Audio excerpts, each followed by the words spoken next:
all good. Okay.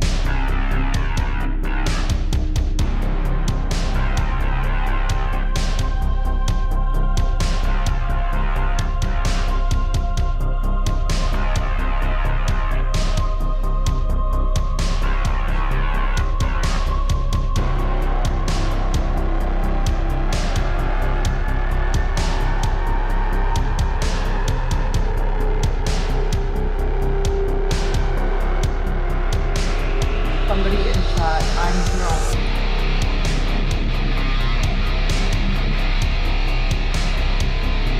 Is that voice up in here?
What's going on, everyone? This is your man, Real Deal Steven Steele, coming to you live on a nice midweeker. Got a great show lined up for your night with a very special guest that is needing less and less of an introduction in these parts. What is going on? Some very familiar faces in the crowd and some new ones as well. A nice mix of folks. Good to see you guys. We are going up on a Tuesday, as they say, and got a lot of fun stuff to talk about with you tonight, and funny stuff to talk about with you tonight, and we're just going to have a good time, so get settled in. Put your feet up and take a sip of that tea or that stiff drink, whatever your pleasure is, and get ready to do it, guys. Welcome, Alan Schneider, Dave Carter, Jamie, Chill Auricular Theater, Matthew, Bang Stun. Good to see you. Good to see a lot of members up in here. Will, Anthony Grant, of course. SG, of course. And the list goes on, Excellent to see you guys. Slave Blaze, of course.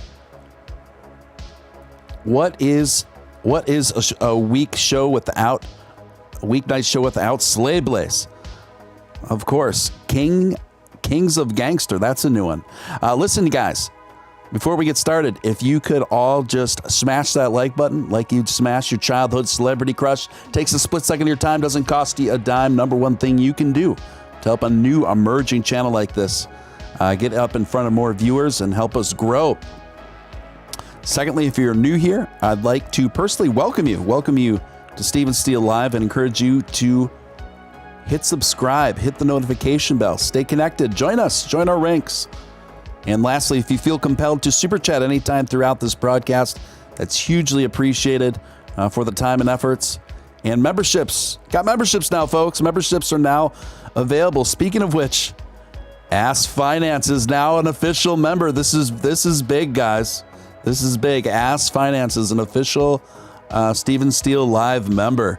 That's a pretty good, pretty big deal. So thank you, Ask Finance, and you can become a member through the link pinned at the top of the chat. Awesome. And Steven Steele emojis just flooding the chat right now. This is wild. Oh man, this is wild. I love it. Good to see you guys. Yes, indeed. At this time, I'd like to introduce to you to tonight's co-host and special guest, my good friend Liv of Ask Finance. Liv, how you feeling? I'm good. How are you, Steven? Awesome. Well, thanks for becoming a member, Liv. I'm excited. I'm trying to figure out how I climb the ranks doing this, though.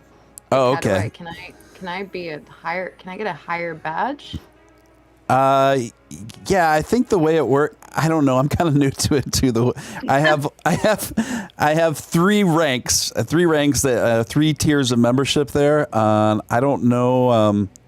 And I have, there's like three different packages basically, but I mean, yeah, okay. Whatever. But but thank you for that. I appreciate it. So Liv, how's your day been? It's been good. I had a couple business phone calls this morning, and I just booked a flight to Miami for Friday. So Craig and I are going back down for the weekend. We're going to try and squeeze in a couple business things, and we're going to be hanging out with Caleb Presley. Oh, fun. Yeah. Nice.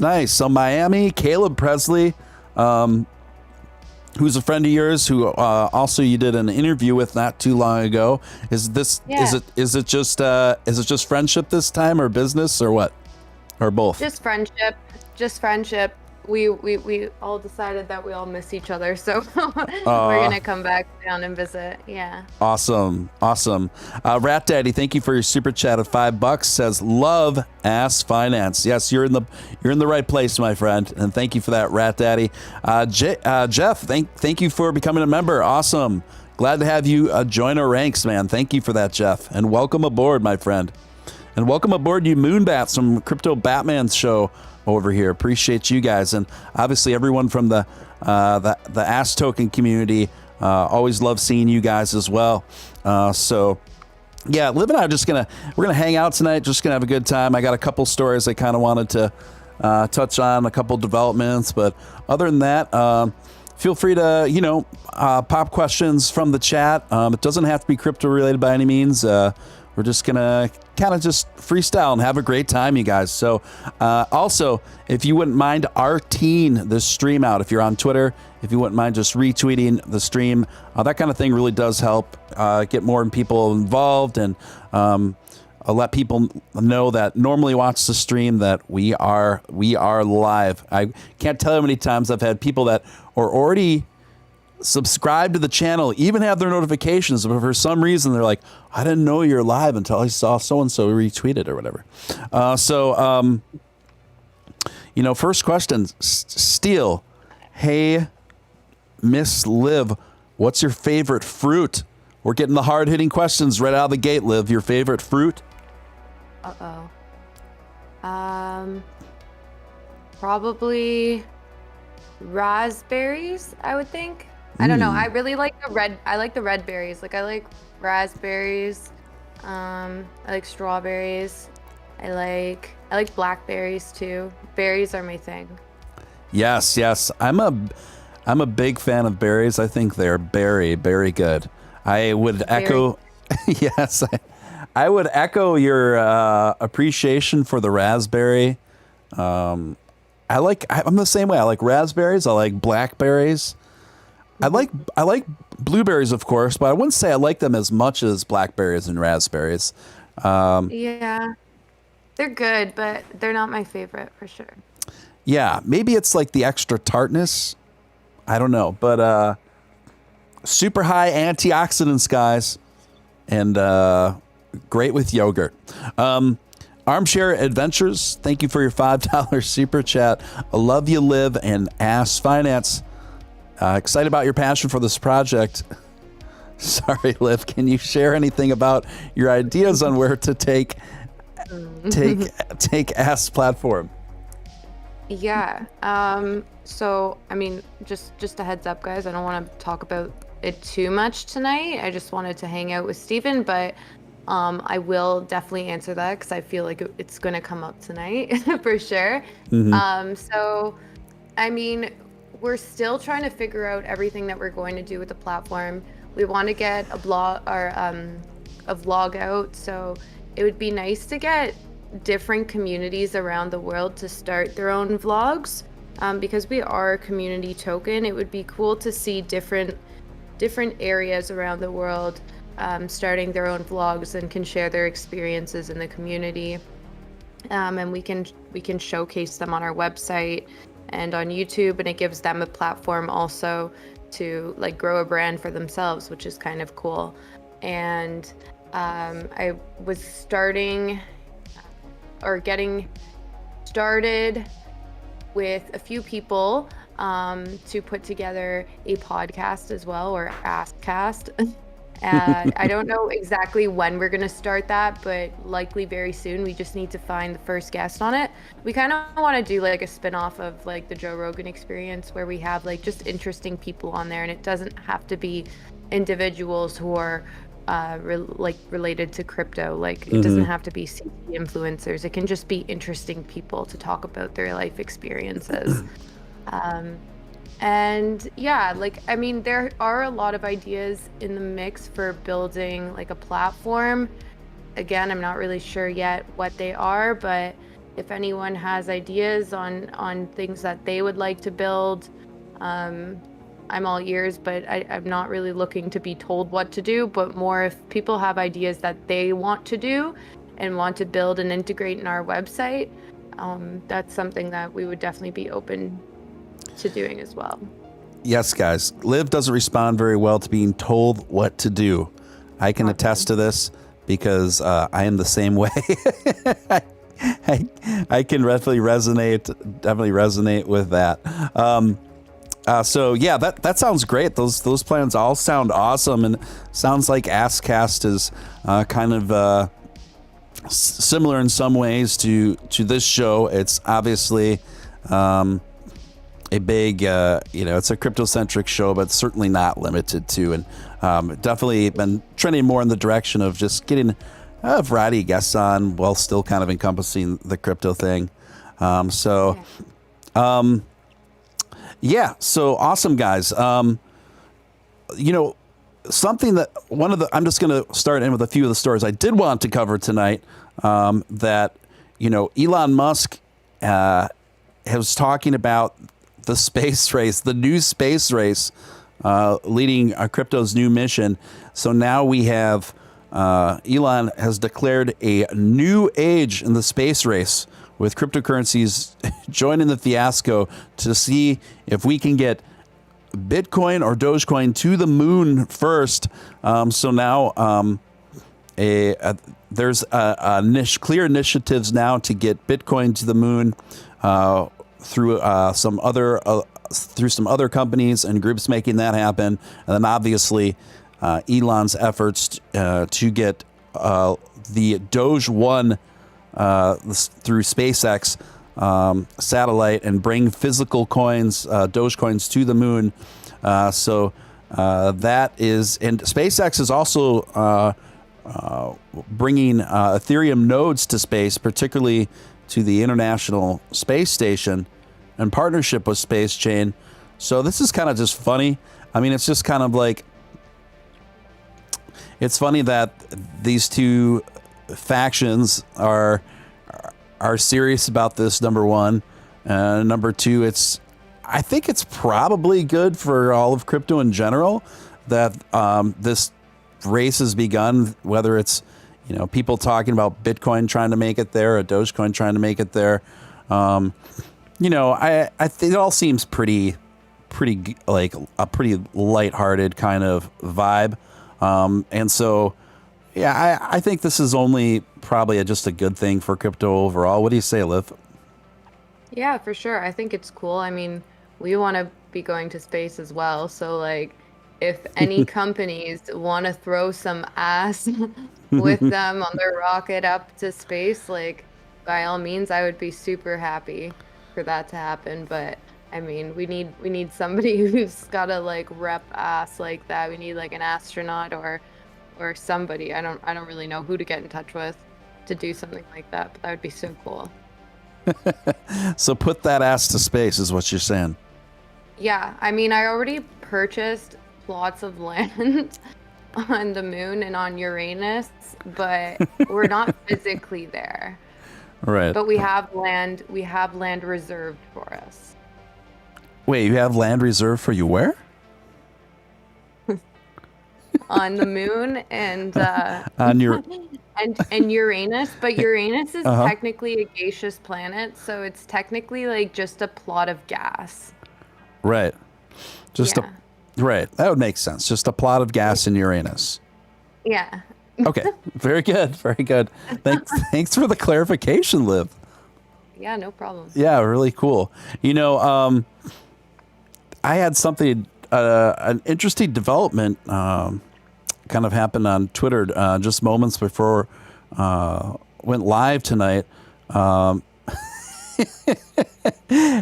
Max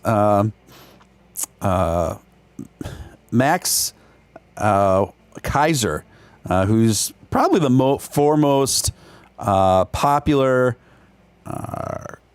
Bitcoin maximalist, tagged me and two other people in a tweet that was an invite to what he's calling a comedy tour called the F Elon Comedy Tour, where he is the star, and he's fashioned the graphic design like the the aesthetic of the first main Sex Pistols album, never mind the Bullocks, except he's calling it Never Mind the FUD. Here's the F. Elon tour with his Free Punch and Pie, sponsored by his Orange Pill podcast. And I think it's funny because he's only tagged me and 2 other people. So I made some kind of video memes and regular memes featuring Max Keiser that made their ways around the internet pretty substantially. So I think they must have gotten to him. I guess for him to tag me in this, I think is really funny. It's really awesome. So I just retweeted the invite and I said, Max, thanks for the invite. Will you be playing your greatest hits? And I featured him with just a clip of him from a recent interview down in Miami where he's saying, I can buy any senator, any congressman with the Bitcoin that I have. He who holds the most Bitcoin makes the rules, makes the laws. I was watching all of those. Yeah. What do you think, Liv? I mean, I'm not going to make claims, but like he looks like literally what you would picture somebody who did cocaine for the first time. Holy crap. Like he looks like he's jacked up on a lot of blow and he's never done it before. Holy shit. That energy, honestly though, it's so funny. I think it's so funny. Like I think it's funny too. I think it's fucking hilarious. Like I do too. I was dying at those videos. It literally feels like a cult. Like I don't even know. Like it's like you see in like some. I don't even know how to describe it. It's like literally a character out of a movie. Yeah, definitely. Definitely a character out of the movie. I mean, I think you summed it up pretty good. Like me watching this guy, like I think there's like maybe a little bit of a misunderstanding that I hate it. I don't hate it. I'm like just more amused by it, and I'm just kind of observing it. I don't hate it. I kind of like it in a way.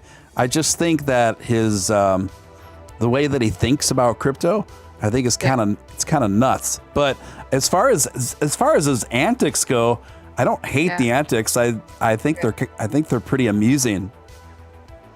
You know? No, yeah. Like I mean, yeah, maybe the stuff that's coming out of his mouth is a little outrageous, but I really like the character that he is. I think he's a pretty cool character and he's very entertaining. That's what I'm here for. I'm here for the entertaining.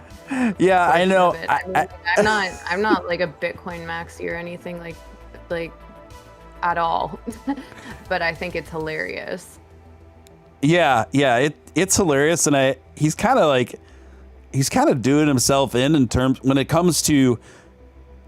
In fact, it's kind of unfortunate that he's tied this character to his kind of Bitcoin maximalist ideology, because they're kind of canceling each other out. Like he's not doing himself any favors, but at the same time, it's almost if his philosophy on crypto wasn't so radically closed-minded, I think it'd actually work for him. But the fact that he honestly thinks that Bitcoin's the only legitimate cryptocurrency, and he speaks about it like he's the protagonist in The Highlander or Lord of the Rings movie, is just like, that to me is really unintentionally funny.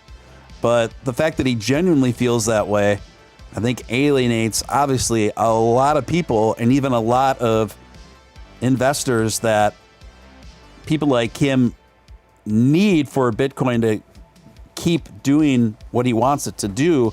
But so I think he's really shooting himself in the foot. But other than that, I'm just kind of observing and laughing. Like it's just like part of it's like you said, like when I see him do these bombastic interviews where he goes over the top, like part of that guy is me. Like part of me can identify that with that, but at the same time, like his philosophy behind it is it's so whack, it's so bad. It's just like, I don't know. I'm just like, I'm just kind of more being a conscientious objector, just watching, just observing at this point. And I mean, what can you do aside from laugh? Honestly, No, I know. I think it's good content. I think it's pretty hilarious, to be honest. But yeah, I do agree with your takes. Like it could work to his advantage though if he changed everything. But I think then also, or like changed what he's saying or his takes on everything. But like then I guess like he wouldn't be this like crazy fun person maybe to watch. But I guess he could have this energy towards different coins and stuff. But I think it's pretty funny also like the bit and just like Bitcoin maximalists being like crazy kind of. They are it's crazy. Just like attesting to that like very sentiment.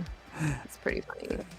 Yeah. You know, it's kind of like, I think Max is quickly morphing into being like the bad guy, like kind of like the necessary bad guy, like in a play or like in professional wrestling or something. You know, to me, when I hear him talk, it's like WWE, you know, it's like the bad guy in WWE. I don't hate the bad guy in the WWE. I probably don't agree with him, but I think he only helps the overall story. So I think just having him involved, and what's ironic about it, I think it helps pump up our people where it's like, boo, like we hate this guy, boo. And then it like kind of revs people up and it makes people kind of rally behind the idea of other coins and doing away with infinite Bitcoin dominance, which I think is a good idea to kind of phase out of that for the sake of all other projects and other people's aspirations. So it's kind of like, it's kind of just like he's like a necessary figure, I guess, on our journey forward, if that makes sense. Yeah, no, that definitely makes sense. I mean, people like following like the protagonist and the antagonist, and then they like want that like sort of drama. People like watching like that sort of drama in crypto and on Twitter. Everybody loves seeing like Twitter beef like unravel live, and then people are like, oh. You faded out there, Liv.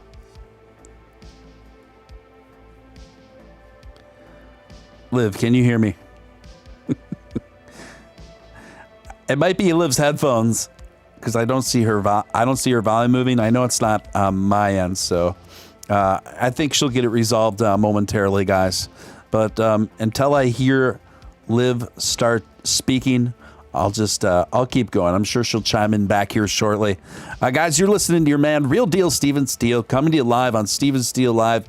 My special guest, Liv of Ask Finance. If you haven't smashed that like button, please take a moment to do so. It takes a split second of your time. Doesn't cost you a dime.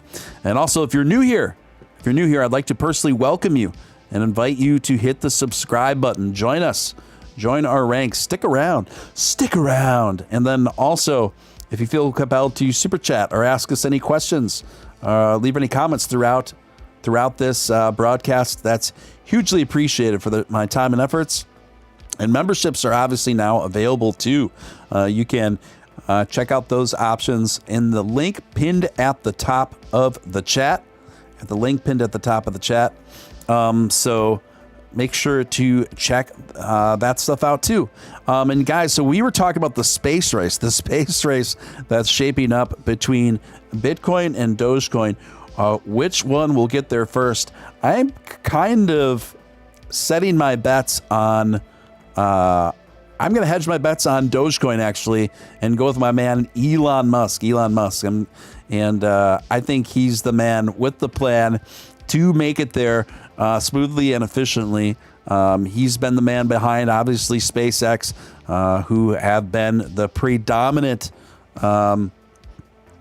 company behind pushing our space exploration to the outer limits, as it were to speak, in the modern age. So So that being said, I think overall this is a really good thing for crypto to have Bitcoin and Dogecoin being mixing it up in kind of what I see one of the more friendly aspects of the rivalry between these two coins. That I think overall it's just going to draw a lot of attention to crypto, a lot of media attention to crypto, and consequently new investors into crypto.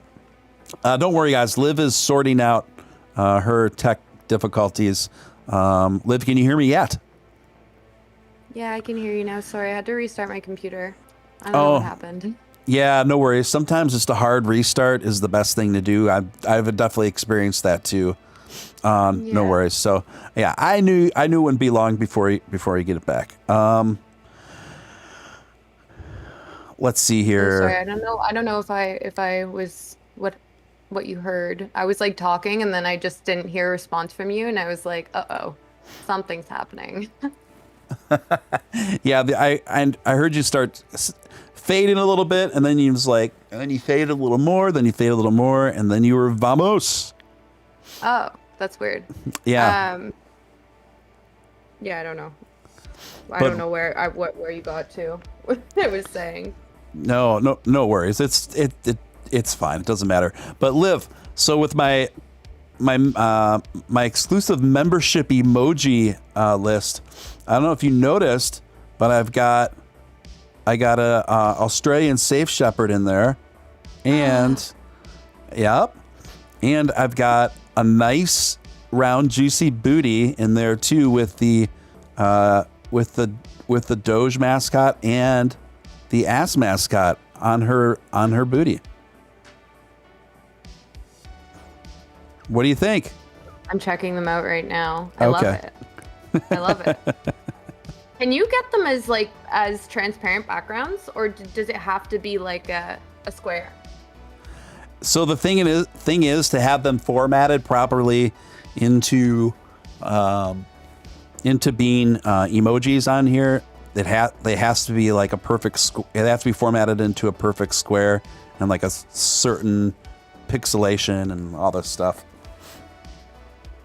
I was gonna say I can send you the transparent images if you need them also, but oh sure, yeah, I see that. Like, I don't know if you can do that for your custom emojis or not. Oh yeah. Send me the transparent images. I think it can't hurt. That'd be awesome. Okay. Yeah, that'd be awesome. Because I can just format them from there. No problem. Okay, so aside from that story, guys, the other one I wanted to cover was, so I went on late last night. Ended up being on Upshot's channel last night, you guys. It was supposed to be on this channel, but due to my technical difficulties, I think my internet difficulties, it ended up getting rerouted and hosted by the mighty Upshot, which was fine. He's definitely got a larger reach than I do, so we had a good time. We had a great conversation over there. But I ended up coming on live for about an hour and a half for an after show back on this channel, and I was fired up. I was fired up because I kept seeing, like, people kept coming at me on social media and everywhere else about this, where I tweeted out, you know, basically just the sentiment and the idea that Dogecoin can go parabolic again with or without Elon, and it got a lot of traction. I think it's at about 1,500, 1,800 likes now. But it also was like this really polarizing thing where a lot of people were coming at me, like taking that as like me being like anti-Elon, and then there was this surprising amount of sentiment where people were like, we can't do it without Elon. We can't do it. Like, we can't even put our pants on and all this stuff. And I was like, oh my gosh. And it's just like, I have like a visceral reaction to people like that. And so I took it to the show last night, and I edited it down to, I think, what was like the most important synopsis out of it in about a 12-minute clip. You can check it out on my channel. But you guys, this wasn't me coming against Elon. Anyone that knows me knows my content. I love Elon. I love Elon. I love Elon. I love his trolling. I love all his work. Obviously, I'm very thankful for what he's done with Doge. My only point is, I don't think it's healthy to be completely solely dependent on the teat of Elon to the point where you just don't know what to do without him. I think it's kind of pathetic. So what I'm saying is, when I've been seeing this, I've been seeing kind of like this, like kind of like these man babies come out within Doge and be like, we can't do anything without Elon, like literally saying stuff like this. I'm just like, this is really pathetic, guys. Like, we have a very strong community here and a lot of potential here with or without Elon. Like, Elon is great. He's awesome. He's an awesome asset to have in our court, and I look forward to all the developments going forward. But I don't think it's in Dogecoin's best interest to be solely defined by him, and for Dogecoin to start and end with him. I don't know how this point became a remotely controversial one at all, but if you do find that point to be controversial, I don't know what to tell you. It's ridiculous. I don't know if you have anything to add to that, Liv. No, I completely agree with your take on this. I don't know. I was just thinking about this while you're speaking. I don't know if this is like a millennial thing or something, or like just everybody, because like a lot of these people are like full-grown adults. But like, I feel that this generation needs to rely so much on other people, and they have all of these expectations for things and want to be handed everything on a silver platter, and people believe that they just ultimately deserve things. Like, they're lucky. Like, everybody is lucky that Elon is there supporting Dogecoin and the Doge community. But also, like, the Doge community was there before Elon.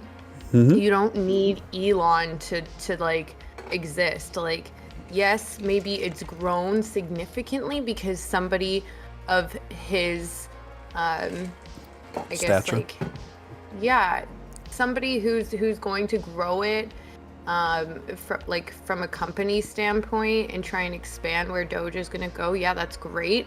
But a lot of other people can also do that. And I mean, I love Elon. Like, I think he's freaking fantastic. Like, he's a super cool dude.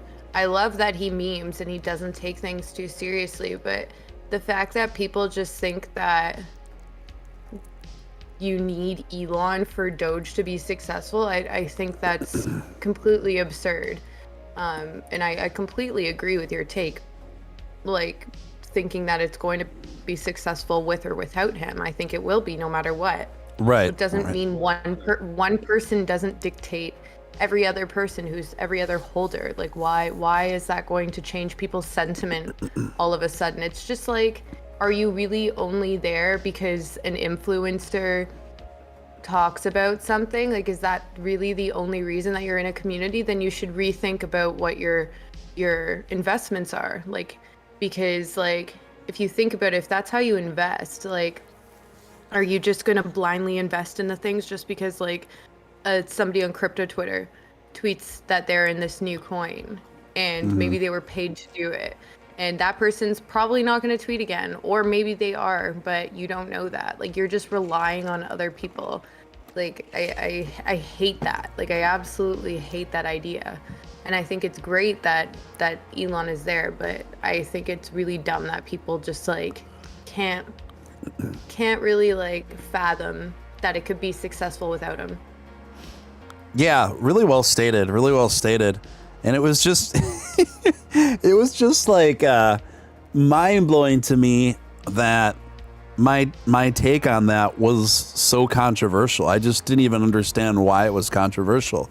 I was like, this is common sense, guys. Like, you don't want to solely 100% tether yourselves to one powerful individual and secede the entire future success and on that one person to me, of course, you don't want to do that. Like, that's just common sense. I don't know why I even had to freaking explain it, frankly. But Anthony Grant coming in with $5 super chat. Thank you, Anthony. Appreciate you, man. Steven, do you find a coincidence that Trump called Bitcoin a scam and hedges sold off?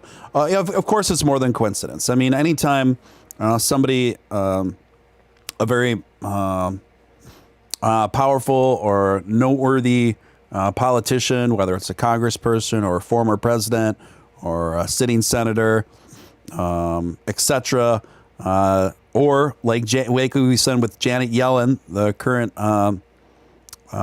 Secretary of Security in the United States, she was taking swipes at Bitcoin as well, and we saw that affect the market. Yeah, so of course, what Trump popping off about Bitcoin yesterday for a couple sentences on Fox Business, did it affect the market? Yes.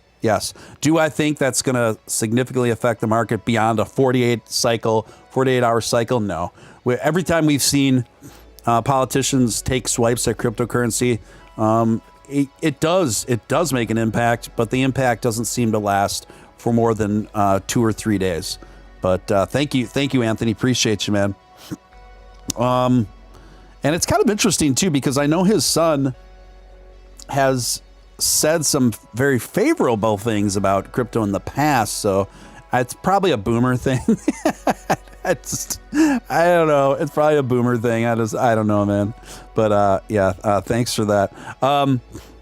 So I don't know, guys. Maybe I would like to challenge. It would be great to have Max Keiser on here. We could have Max versus Steele, and then we could have like a debate. But I really don't want to turn into like a serious debate. I would more like to have like a back and forth that's just very bombastic and like not serious at all.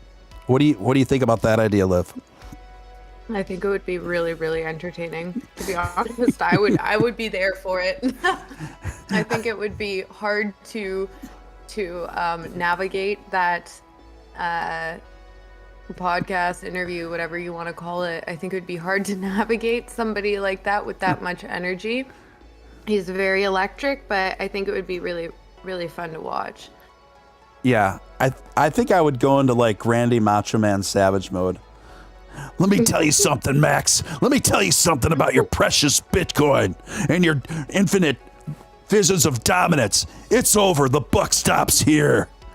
Oh my God. The thing is, you could totally see, him like reacting to that. I think I'm gonna extend the invite and see what happens. You never know. Yeah. I'm definitely on his radar now. My Max memes definitely reached the guy, so it's pretty funny. Yeah. I was just thinking also, like this, back to that Elon point, that people like, it kind of, when you rely on one person like that, it just like defeats the whole idea of crypto being decentralized when you're like relying on one central person. Yeah. It's kind of just like, you shouldn't have to rely on one person. I was reading the chat as well at the same time. Like crypto is meant for, it's really like a social experiment. It's for people to become more empowered of their own money and finances. It's not about this this idea of like social media and like one person or like influencers trying to manipulate things or like relying on people to tweet something bullish so that your price goes up, whether or not it's like manipulating, but like just anybody saying something bullish about your coin, about Doge, about Bitcoin. And if they don't do that, then it's the end of the world. Like people need to stop trading that way. It's like going to get you wrecked because like if somebody decides they don't like that coin anymore or for whatever reason, or if that person maybe does something that's not so good and then now they don't have a good rep to their name, it's like you can't really associate this sort of stuff together, or like you can associate it, I guess. Like Elon's like somebody who reps Doge pretty hard, which is cool, but I wouldn't rely on that 1,000%. I don't think it's very smart to do. Yeah, yeah. I agree. I couldn't agree with you more. When you're pinning your crypto investments on a random personality that's seems to be into that coin for that moment,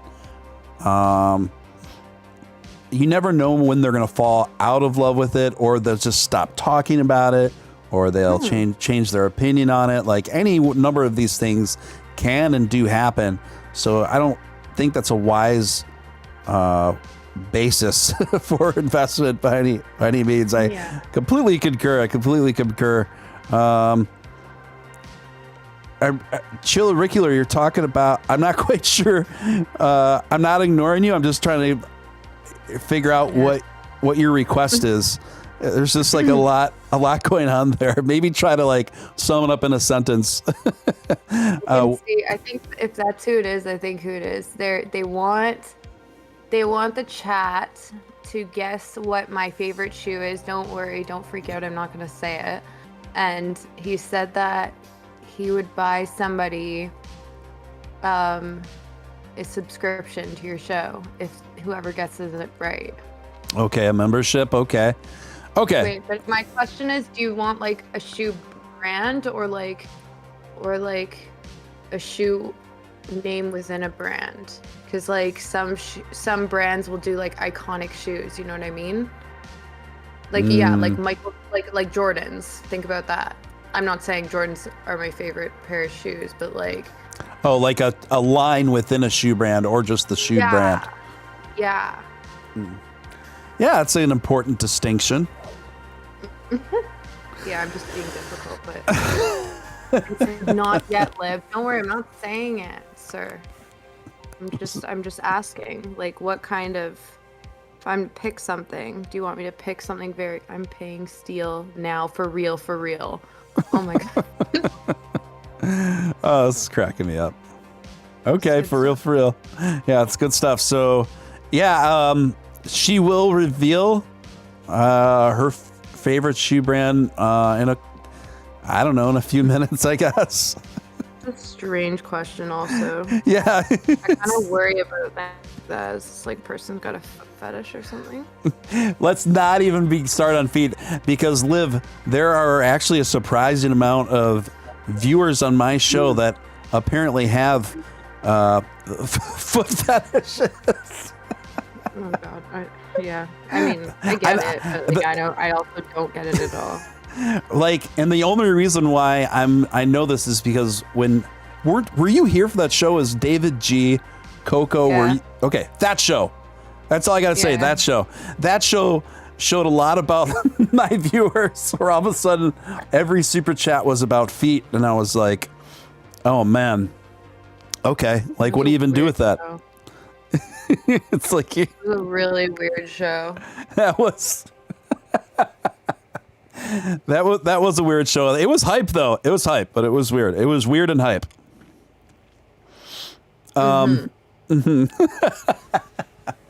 So, yeah, I'm like you. Like, I get it, but I don't get it. Thank you, Chill. I got your $10 super chat. Thank you for that. And I will gift that person a basic tier membership to the Steele show. Okay, so everyone, This is so strange.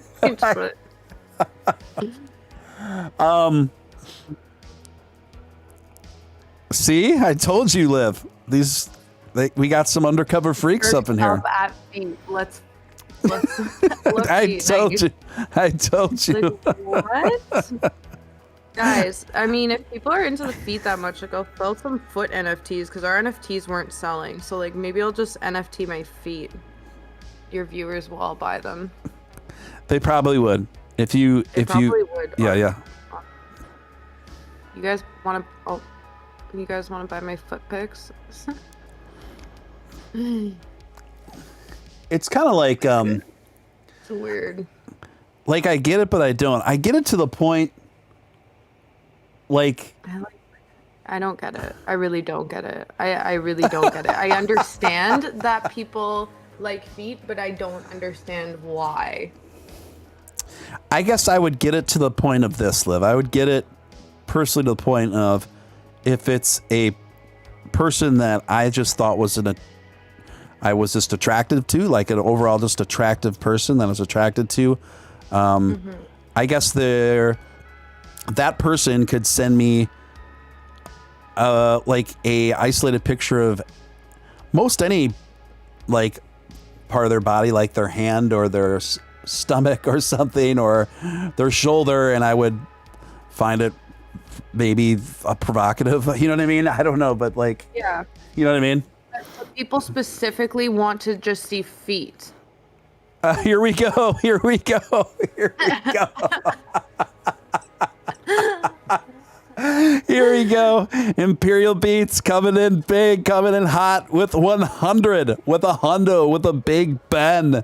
Imperial Beats is not ashamed. Imperial Beats says, "Dem toes coming in big and hot." No shame in that game. Imperial Beats. Are you not entertained? Thank you, Imperial Beats. Appreciate you, man. That is Dre Black official. Thank you, man. Appreciate the big generous dono. And hey, man, just let your freak flag fly. We're just observing it and we're just rolling with it. Live go after reef sandals. Those models have the best ass. And period. Okay.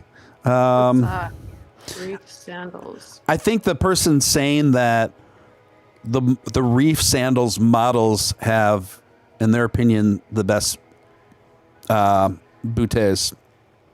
I don't even know what reef sandals are, but I'm gonna look into their website right now. Yeah, that seems such a strange. That's so random. Like so strange. Like look into reef sandals. I've never looked. Their models have the best bumps. Like what? I know. I'm right where you're at right now. Right now, I don't even see any bums on here. It's just like some shoes. Oh, ambassadors. Here we go. It's just like headshots. I don't understand. This is so weird. I don't get the bit, guys. I'm not finding any reef sandals models with booties.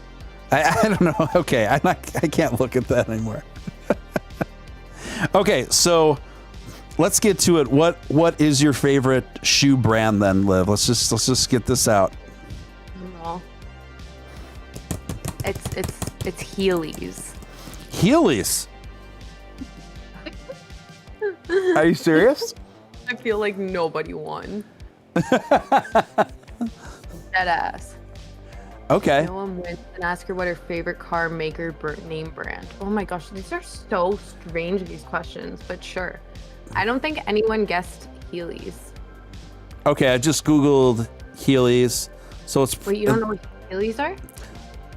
Oh, these are like with the wheels on them. Yeah. Yeah, I had a pair when I was like in grade 6, grade 7. Oh yeah, Heelys with the rollers on the heels. Oh my gosh. Yeah, I'm gonna bring them back. Yes. So did you wear Heelys when you were a kid?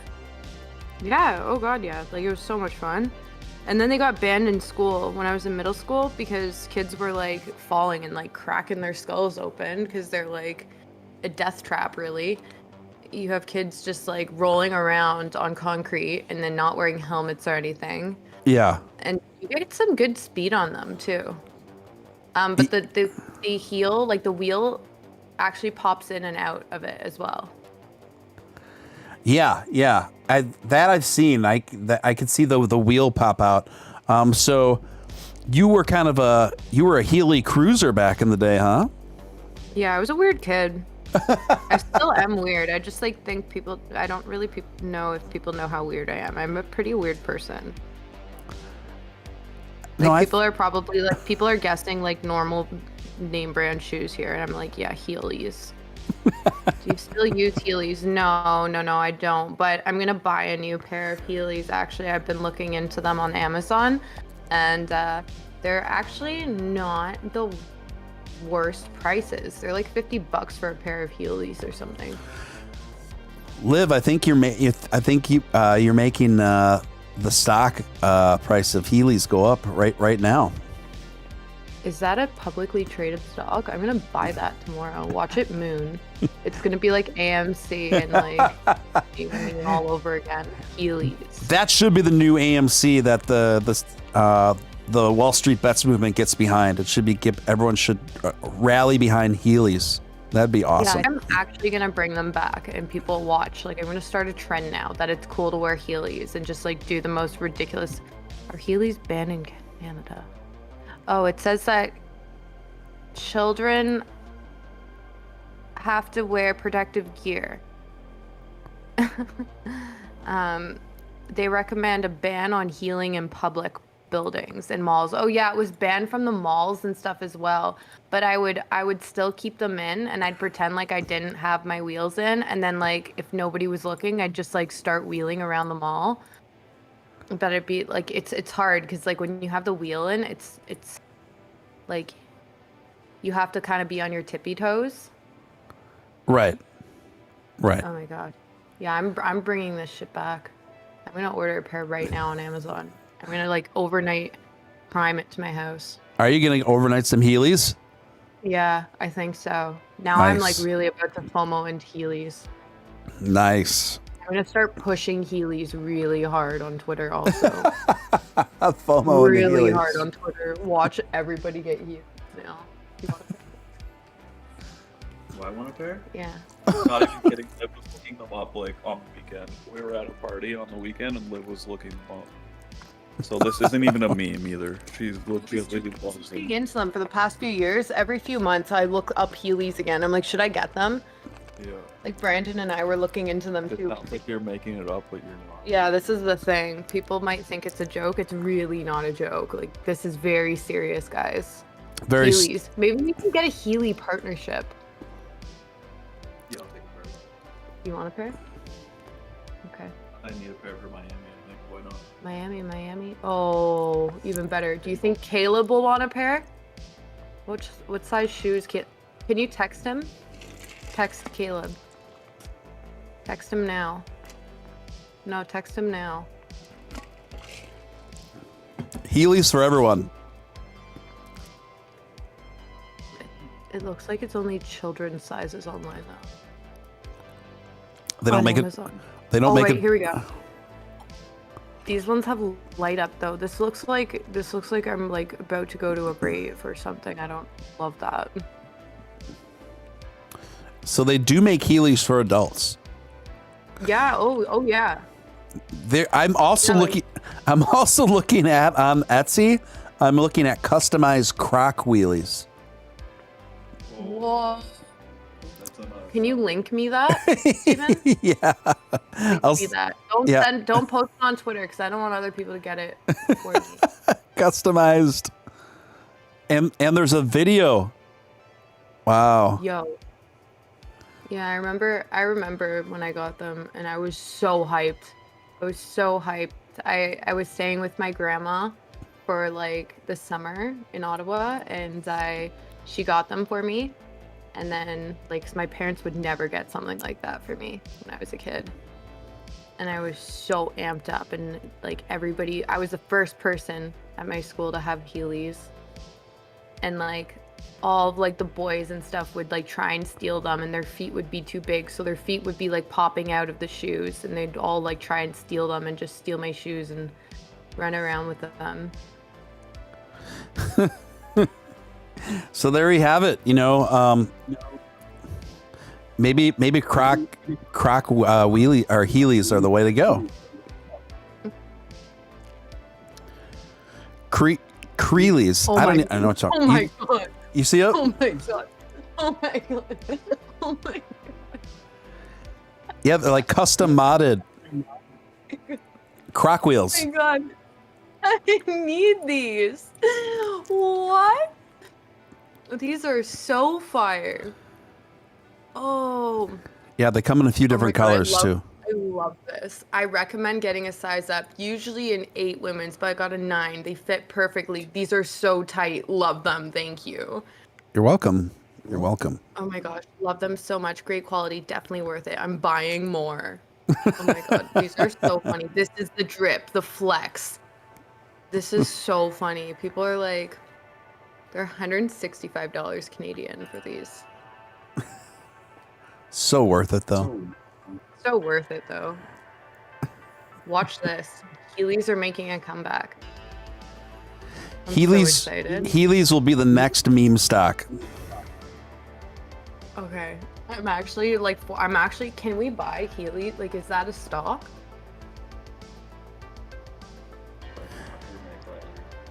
Yeah, I don't think. Yeah, I don't think it's gonna be a part of a bigger conglomerate. We're gonna have to make a Heely coin. A Heely coin. Those ones are Crocs. Those ones are Adidas. Wait, no. Yeah. Whoa. What is happening? I think there's an. Okay. Well, Erectile Reptile coming in $20 super chat. Thank you for that, Erectile. Appreciate it, man. The one-day Doge chart has a nice triangle forming. Fact, yes, that is true. I have seen that. It is looking nice. Fact, in 18th century England, having a pineapple was a symbol of wealth because of high import fees. They would be used as displays instead of being eaten. Thank you for that, Erectile Reptile. That is pretty wild that people would just use pineapples as displays. I wonder how long the shelf life is for pineapple, how long people could leverage the pineapple as a status symbol back then. So it would be just like pineapple bling for your house or I don't know where you would display the pineapples back then, but maybe they would hang the pineapples around their necks. Yeah, but that is wild. Thank you, Erectile Reptile. Appreciate it. Yeah, meme stocks are all about nostalgia. GameStop, AMC, Heelys. Yeah, that's what I was saying. I think Heelys do lend themselves to being a meme stock, but unfortunately, I don't think they have a separate IPO. I mean, I think they do, from what I'm seeing here. Oh, really? Yeah, I think they do, but I'm not positive. It's weird. Everything seems really sketchy, but I think there is a stock. HLYS. No way. Yeah, I think so. So they do have one. But but like I can't find any charts. Like there's no data available. Oh, right here. This is it.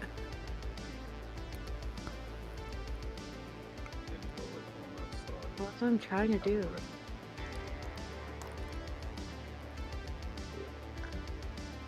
Heelys alert, investor alert. So there is an IPO for Heelys. I think so, but I'm investigation of buyout. Yeah, they were. Yeah, well, what do you think? They were bought out, but are they not like a publicly traded stock? Oh wait. Oh, can you can go public and then not be public anymore? The thing. Oh, I didn't know that. Let's see. I'm looking at one from 2004. Yeah. And then 2007, I see them come back on the scene where they surged again. Heelys surged in 2007. Aren't they always surging? That's what I want to know. Yeah, that's a really good question. Doesn't everyone have a pair of them? I don't really get it. The value of Heelys was once worth more than $1 billion as children flocked to its stores. It had faded to a market value of just over $50 million in 2012. So who knows where it's at now? It's probably at like $5 million. Yeah, they've got Reebok ones too. Whoa. Reebok modded Heelys. Yeah, they look like... These are black market Heelys, though. We're getting into some seedy stuff. No, this is like on the official Heely website. Oh, for real? With like a collab with Reebok? Yeah. Wow. Yeah. They should do a collab with LA Gear. I'm wondering if they'll do a collab with us. Hey, I could totally see it. Particle coming in with the $5 super chat. Thank you, Particle. Just Google Reef Girls and click images. I won't mention it again. LOL. Doge and ass to the moon. Okay. We'll check this out. Reef Girls. Particle. I just. How did you come across that specifically, though?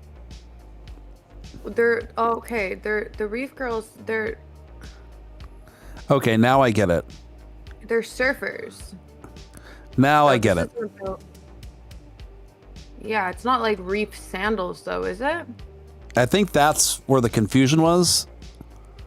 We were associating it with the sandals, and he was too, though. He originally said reef sandals when they're talking about your favorite shoes or whatever. So. Yeah, this is a different brand of reef. But now, obviously when I Google image, your point is well taken, sir. I do see it now. So thank you for the clarification, Mr. Particle.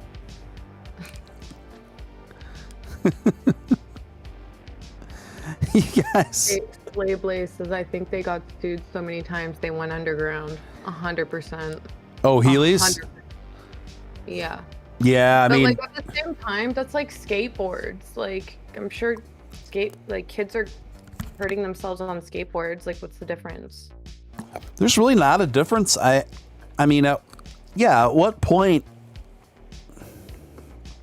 Yeah, at what point are those lawsuits just ineffective? You know, you think they would be. I mean, you can't unless you can prove without a shadow of a doubt, like. I don't know. Maybe it gets a little more dodgy because I could see like a kid like wearing his Heelys and like going really hard on them, and then one of the wheels falling off.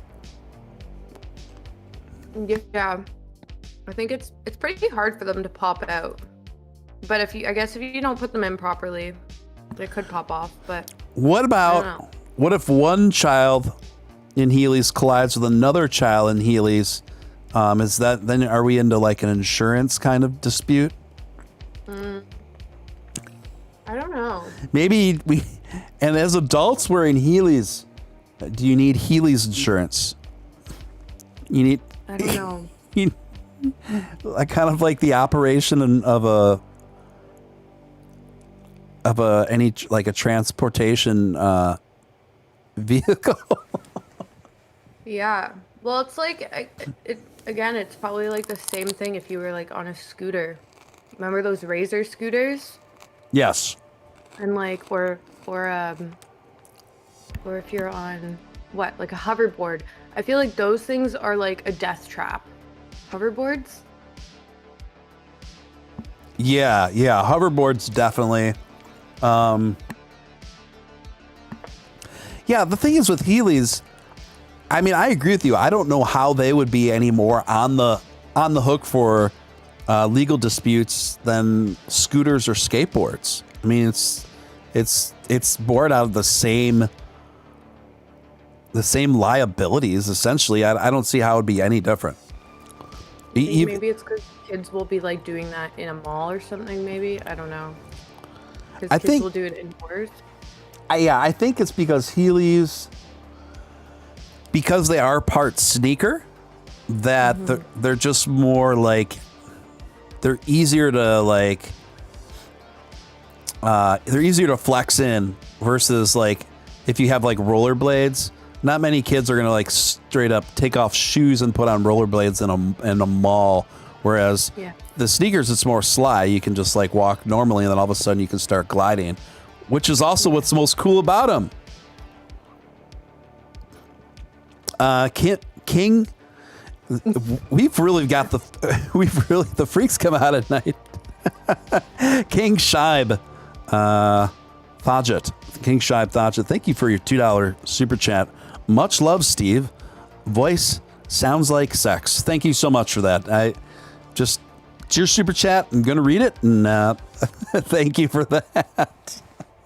I don't really know what to add to that. But thank you. I hope it solely doesn't sound like that. I'm trying to host a show. Oh, Liv, what's going on?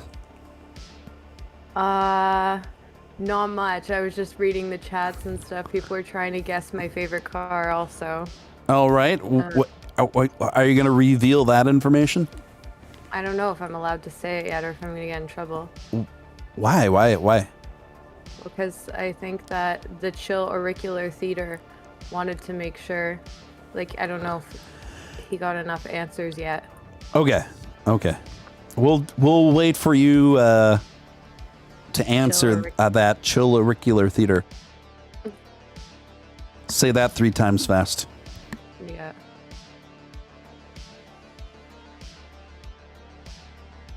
What's your favorite car, Steven?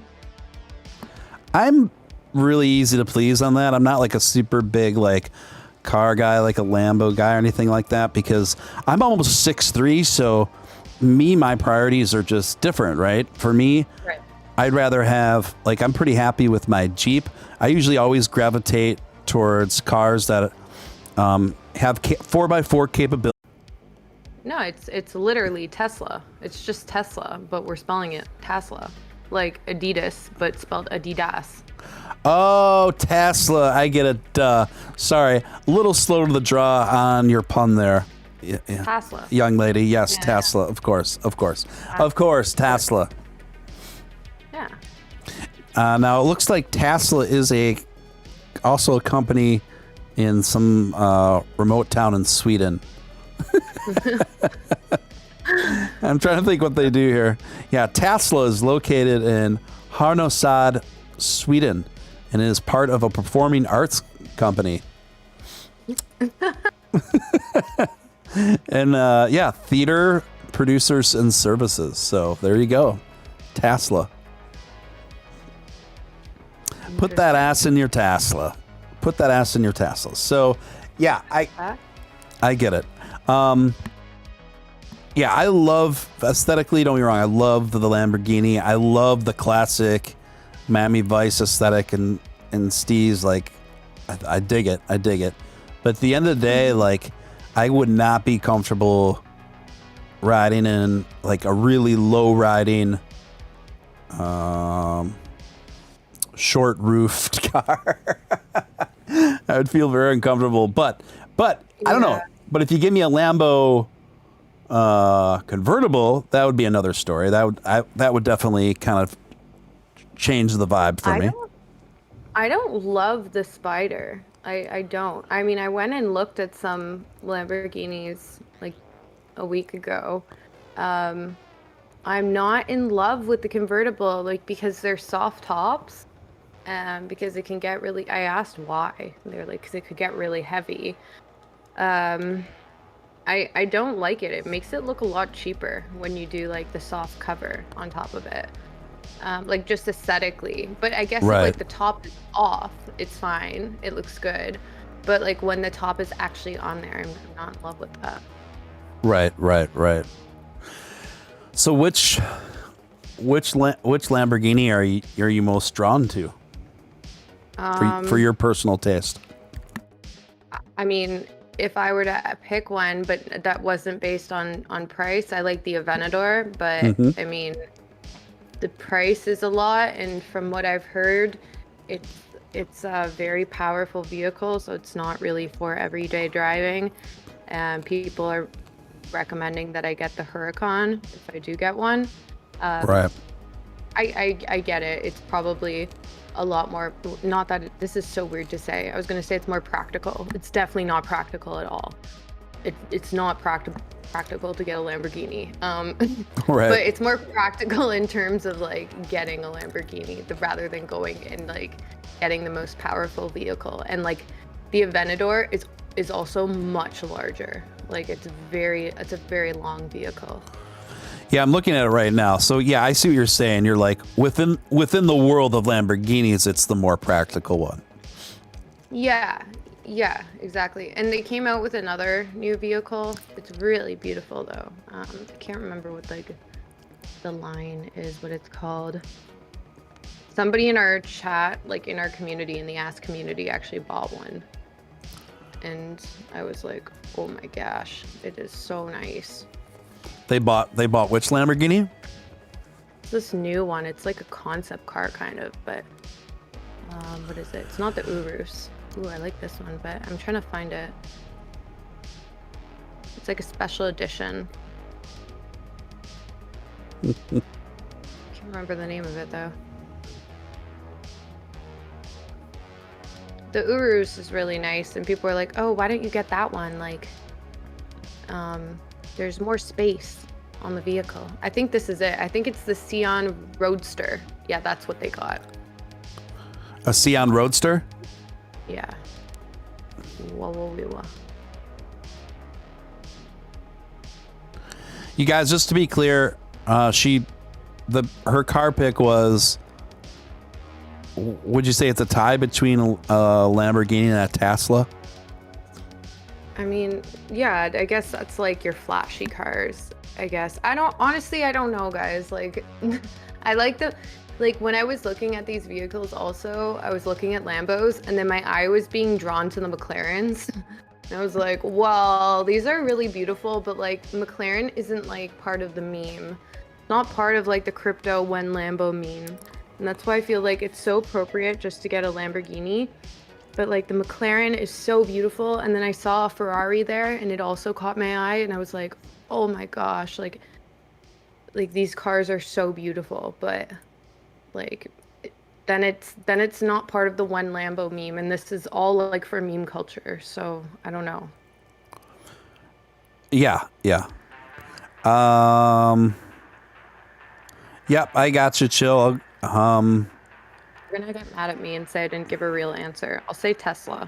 We'll go with Tesla because we want Elon Musk to make a spin-off of Teslas and call it Tesla. Tesla would be awesome. Tesla, yeah. I'll show you the memes that people made. They were like, it looks super legit. Would Tesla be? Would it be orange? What would make a Tesla a Tesla? The name. I don't know. I honestly, I don't know.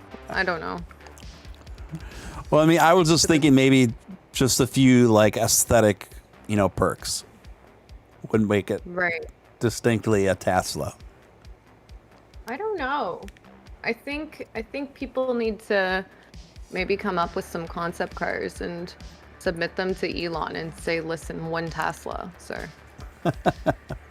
I love the idea of having a Tesla. To me, it's very amusing and very marketable, just like a limited edition run. Yeah, it's funny. Yeah, totally. Where are these images? I'll find it for you. Let's see here.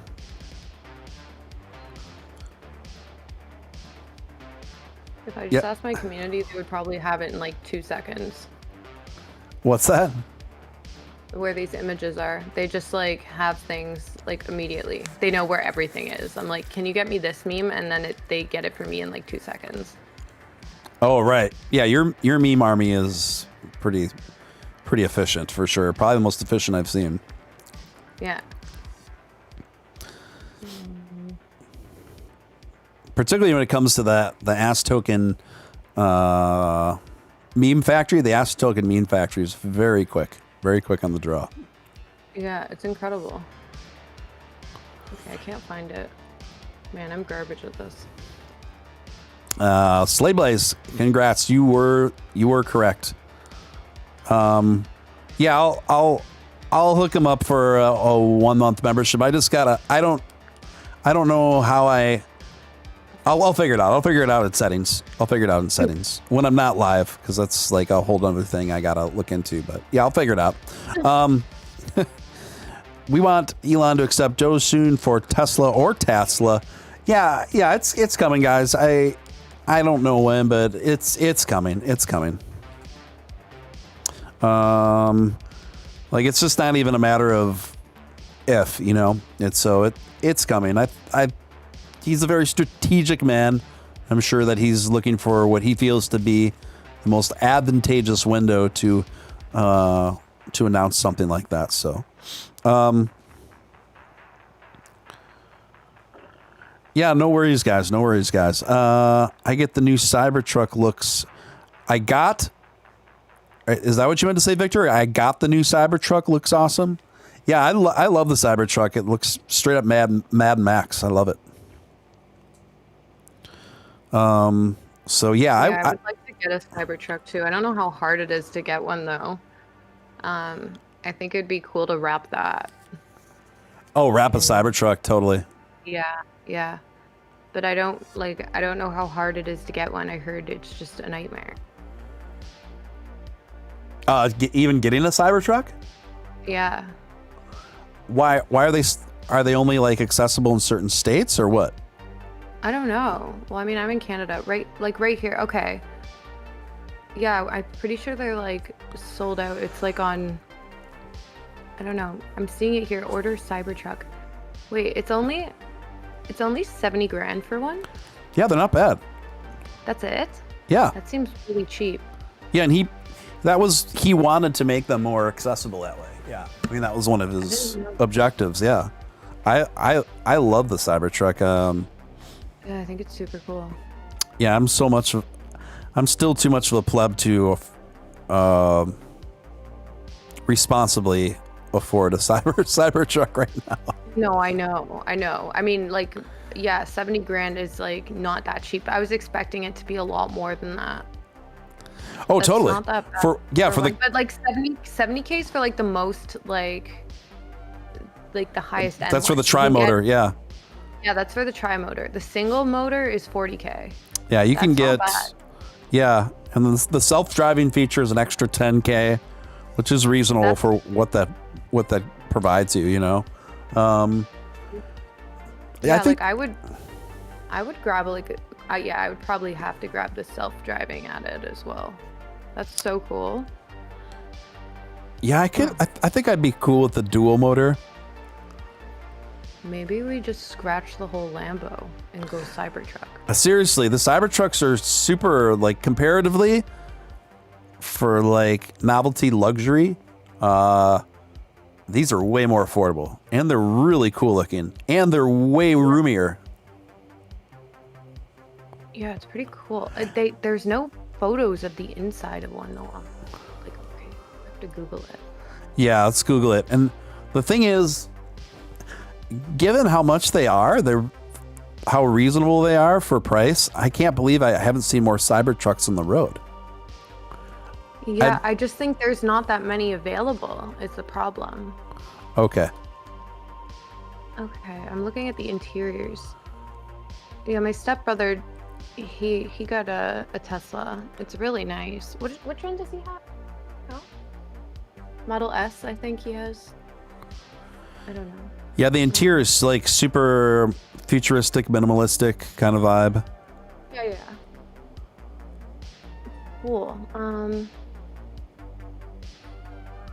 Okay. Yeah, and see, look at the fold out options of the back where it can convert into like a grill station and stuff like that. It's awesome. So funny. I like the ones that have like it's like a pilot sort of wheel. It's not like the full like circular wheel. It's like, yeah. I don't even know how to describe it. These are so cool. There's like different there's a Cybertruck camper concept with like a sleeper top on top of it. Right. I was just looking at that as well. Right. Oh, this is so cool. So what, can you like deck them out, or is this just people just like designing concepts? Can you actually do that with it? There are companies that do Cybertruck mods and stuff like that I think Tesla works with even. Whoa, these are so cool.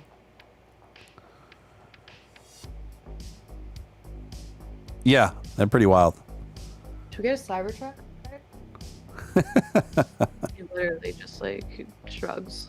Yes, the answer is yes. We'll compromise, and it's a yes. Interesting. So does it actually? So like, I haven't looked into it. Does it actually like charge like through solar panels? Well, or it looks like there's solar panels on top of it, but does it have to be charging? Is that its sole method of charging, or does it? I assume it uses like this charge stations, like. It uses the stations. Right, but does it also charge through solar panels? Yeah, I think it's a hybrid through the traditional electric charging stations, and it has cyber panel integration. Or solar panel integration, not cyber panel. Batman versus Deadpool, $3 super sticker. How's it going? How's it going, buddy? Thank you for that. Appreciate it. And guys, you are listening to your man, Steven Steele. You're watching Steven Steele Live, where my guest is Liv of Ask Finances.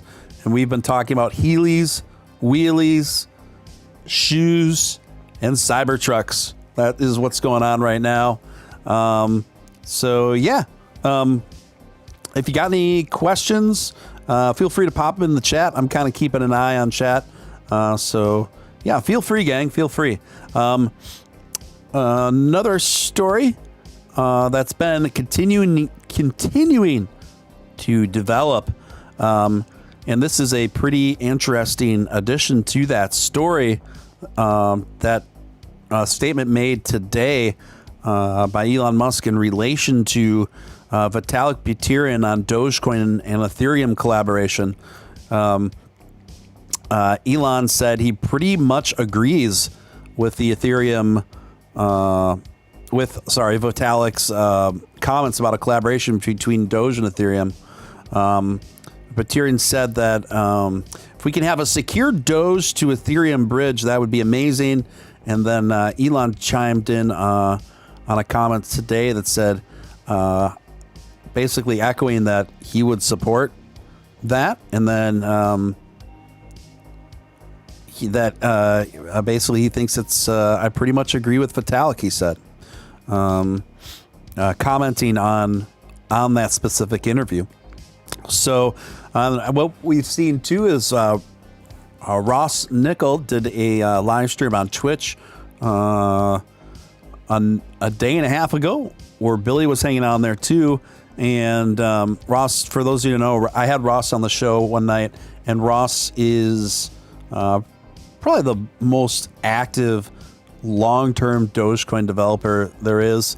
And he revealed information that they have been working with members of Ethereum's development team to start making this bridge happen, you guys. So this is pretty huge. This is pretty big. To me, that's probably this is the single-handedly the biggest story in crypto right now, in my opinion.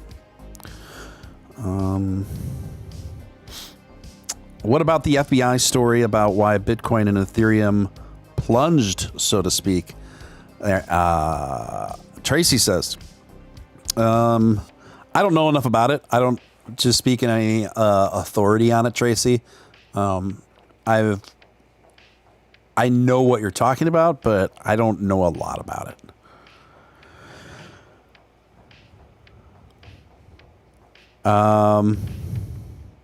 When is Liv going on Joe Rogan? Someone says. When Liv? I don't know. That's a good question. Somebody's got to get me on there. I hope soon. I mean, I would love to go on the Joe Rogan Experience. I watch it all the time. I haven't listened to it in a while. I mean, since he went on Spotify, and because I've been so busy with before just crypto, I had school and I hadn't really had much time to be listening to podcasts. Yeah. But I would love to go on the Joe Rogan Experience. I think it would be super fun to go on there, and I really would love to do shrooms with him, to be honest, or like DMT with him. I think it would be like the most crazy experience. He'd be like a super cool guy to do them with. Well, you know, that is his specialty. DMT. Yeah. It always comes back to DMT with Joe Rogan. People will be explaining stuff and they'll be like, that's cool, bro, but have you ever done DMT? Yeah. I've never done it myself, and I've wanted to do it, and like he's like one of the biggest advocates for it, and yeah, like I feel like who's a better person?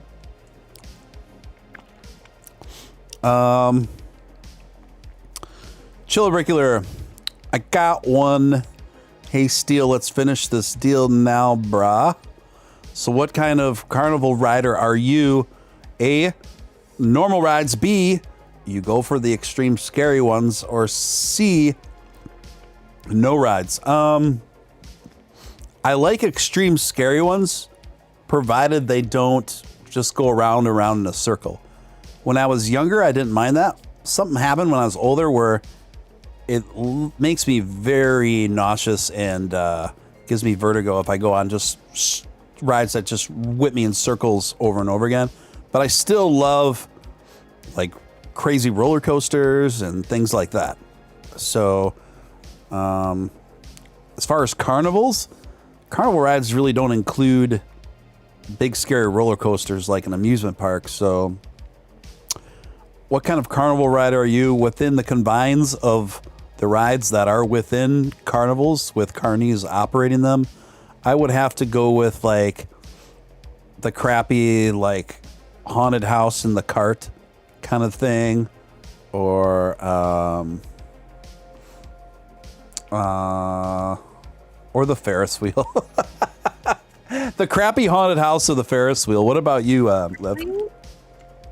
I like the most wild rides, and it's like the carnival or amusement park. I like the roller coasters that will literally do as many loops as possible and like go backwards and do all the crazy stuff.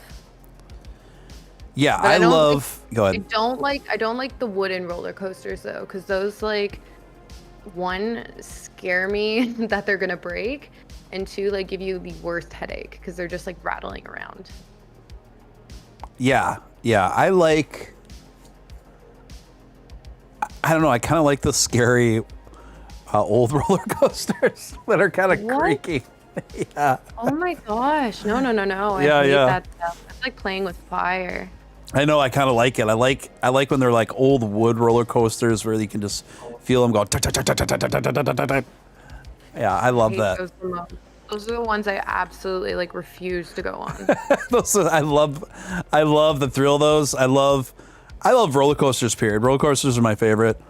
But for Carnival ride, I do remember one I was pretty fond of that was really weird and wild called the Zipper.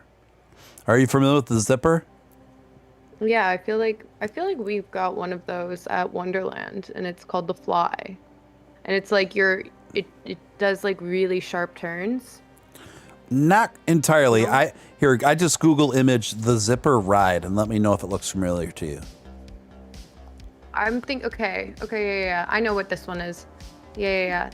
The one that like it just spins you around. Okay. It like Yeah. It's That shaped, was okay, I think. Yeah, that Kind of one's fun. I liked it. I recall liking it anyway for its kind of wild, kind of disorientating kind of effects where it's like really tall and then it rotates you up and down while it's going around and around. Well, there's like three different simultaneous looping mechanisms going on there. Let's see. Cool, Steven, would you chill with me stuck on top of the hill track in a roller coaster? Man, I don't know, bro. Like, I was about to say sure, but then I saw the devil emoji, and now I'm like, I don't know. As long as you stay in your seat, you know. and just let me, eat my cotton candy. Think would be all right, Batman. The Beast at Kings Island. Let's look up the Beast. This is a topic that. Go ahead. Wonderland, Canada's Wonderland. It's a pretty good amusement park that we have. We have one called the Wild Beast, and I hate it. It's one of the wooden roller coasters. Okay, I'm looking at I Google image the Beast ride. That looks pretty wild. I'll show you my favorite. Okay, do it. Just so there's a couple, but so there's the Bat, which is pretty cool. You might need to look up Canada's Wonderland. That one is pretty cool because it goes forward and then it does the whole thing that you just did backwards. Ooh, I see it. It's like a mini roller coaster. Yeah, so like it pulls you up backwards, like really far up, like this launch pad. Oh, cool. And then it lets you go forward, and then it brings you up a launch pad forward, and then you do the whole thing backwards. This looks cool. This looks cool. Then there's the Behemoth is pretty cool at Wonderland. I think it was like the roller coaster with like the biggest drop. Because I think it did almost like a 90-degree drop at one point on it. Yeah. One of like the biggest roller coasters in the world. It's really high. It's fun. And then there's Leviathan, which is even bigger. The Leviathan. Yeah, that one's pretty fun too. It's a massive roller coaster. And then there's, what else is there? Top Gun. That one's fun. What's it called? Top Gun. Oh, Pop Gun. No, Top. T-O-P, like. Oh, like the movie? Yeah. Okay, so I'm Google imaging that one. Okay, there's Top Gun. There's a lot of mini looking roller coasters. No, they're not mini. They're pretty big. Oh, this one, the Top Gun looks big. Yeah, it's pretty big. Leviathan and Behemoth are really big. Also, they're massive. Where in Canada is Wonderland? It's just like 20 minutes north of Toronto. It's in like Vaughan called area. It's just outside of Toronto. But it's a pretty good theme park. Yeah, the Leviathan's huge. Yeah. The Leviathan. Yeah, I like it. Yeah, this Leviathan and Top Gun look like my kind of rides. Yeah. Yeah. What about the Yukon Striker? Have you ever ridden the Yukon Striker? No, I think that's new. I have not. Whoa. Okay, that does a full like 90-degree drop. Yeah, this looks like a lot of fun. The Yukon Striker at Wonderland. Yeah, like. Look at that drop. My God. Yo, that's scary. I would be scared. Not gonna lie. That goes like full 90 degrees. Guys, I'm gonna bring these roller coasters that we're talking about in on the screen here for you. We're gonna have to like go there. If you ever come to Canada, we're gonna have to go and do a Wonderland day. Yeah, and then we'll have to like bring a GoPro with us on it. When I come to Wonderland, when I come to Canada, we're going to Wonderland for sure. Yeah, I know Caleb wants to come too. You can come too. So we need even a number of people to go on these rides. So nobody's sitting by themselves. Totally. That's the worst. All right, guys. So this is the Yukon Striker. I'm gonna click on this. At Canada's Wonderland. Look at this drop, you guys. Look at that thing. Are you looking at the screen, Liv? Now I am. Holy cow. Yeah. Okay, I'm trying to think of other really good. That drop is wild stuff, guys. Mm-hmm. Ooh. I guess like most theme parks have like the big tower drops. The drop of fear is what it's called at Wonderland. The drop of what is it called? Drop of fear. When it like it it pulls you up a tower and then they just drop you. Okay, here it is. We're looking at the drop of fear now. I think that's what it's called at Wonderland, or that could be. No, it is. Drop zone. Oh yeah. This one is like. Sorry, it's drop zone. It's drop of fear is at CNE. Drop zone. Drop zone. Sorry. Yeah. Yeah, you got stuck on it. Oh my god. There's. That's wrong. It's drop zone. Look at that. I butchered the name. Yeah, so like it pulls you up and then it just like you have no idea when it's gonna drop you and then it just lets go. And there it is. The drop zone, not for the weak. Yeah. It feels like your stomach is left at the top. It's pretty funny. I've seen these drop rides before, but I haven't seen one quite that big. Yeah, big. Oh yeah, there's that. I think that's the Wild Beast, or that could be. There's two wooden roller coasters at Wonderland. Benny Hinney, $5 super chat. Thank you for the super chat, Benny. Appreciate you. Check out Steele Vengeance, best wildest ride on earth. Well, I obviously like the sound of that one. Steele Vengeance ride. Okay, we'll give that the old Google image search here, sir. But there's seems to be a lot of really good rides at Canada's Wonderland, Liv. Oh yeah. Yeah. Pretty I should be getting a impressed. sponsorship right now. You should. I love that they call it Canada's Wonderland. Yeah, I don't know if there's like other Wonderlands or if it's I don't think we have really another theme park. I know we have one in Edmonton at West Edmonton Mall. There's like an actual theme park inside of the mall. It's like the biggest mall in the world. Wow. There's like an actual theme park in there. Look at this one, Liv. This one, the Steel Vengeance roller coaster. No. This looks like the one. This looks like the kind that you would just absolutely freak you out from what you've told me. That was in like Final Destination. I saw what happened and everyone died. Look at this one, folks.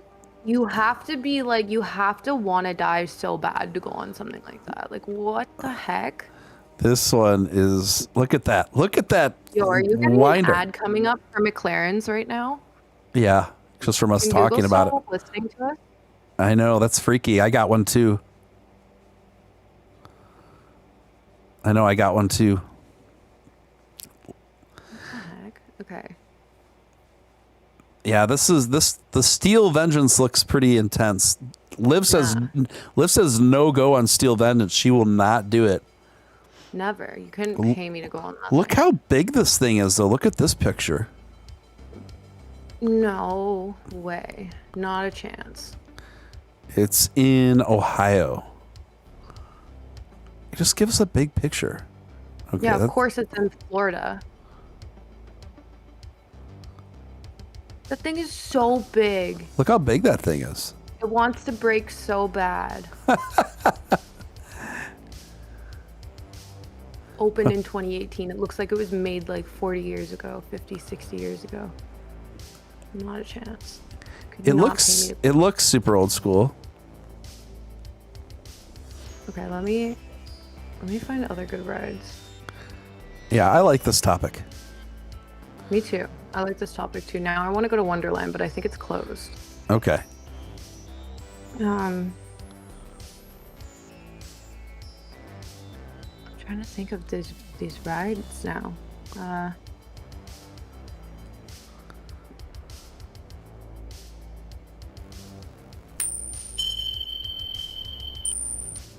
Well, Vortex is good, but it's not that great.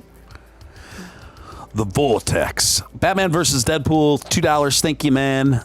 This was the one I lost my hat on senior year. Yeah, it's easy to lose your hats on these rides for sure. Yeah. My friends like lose their phones on these rides. You just like take your phone in your pocket and you lose it. Yeah.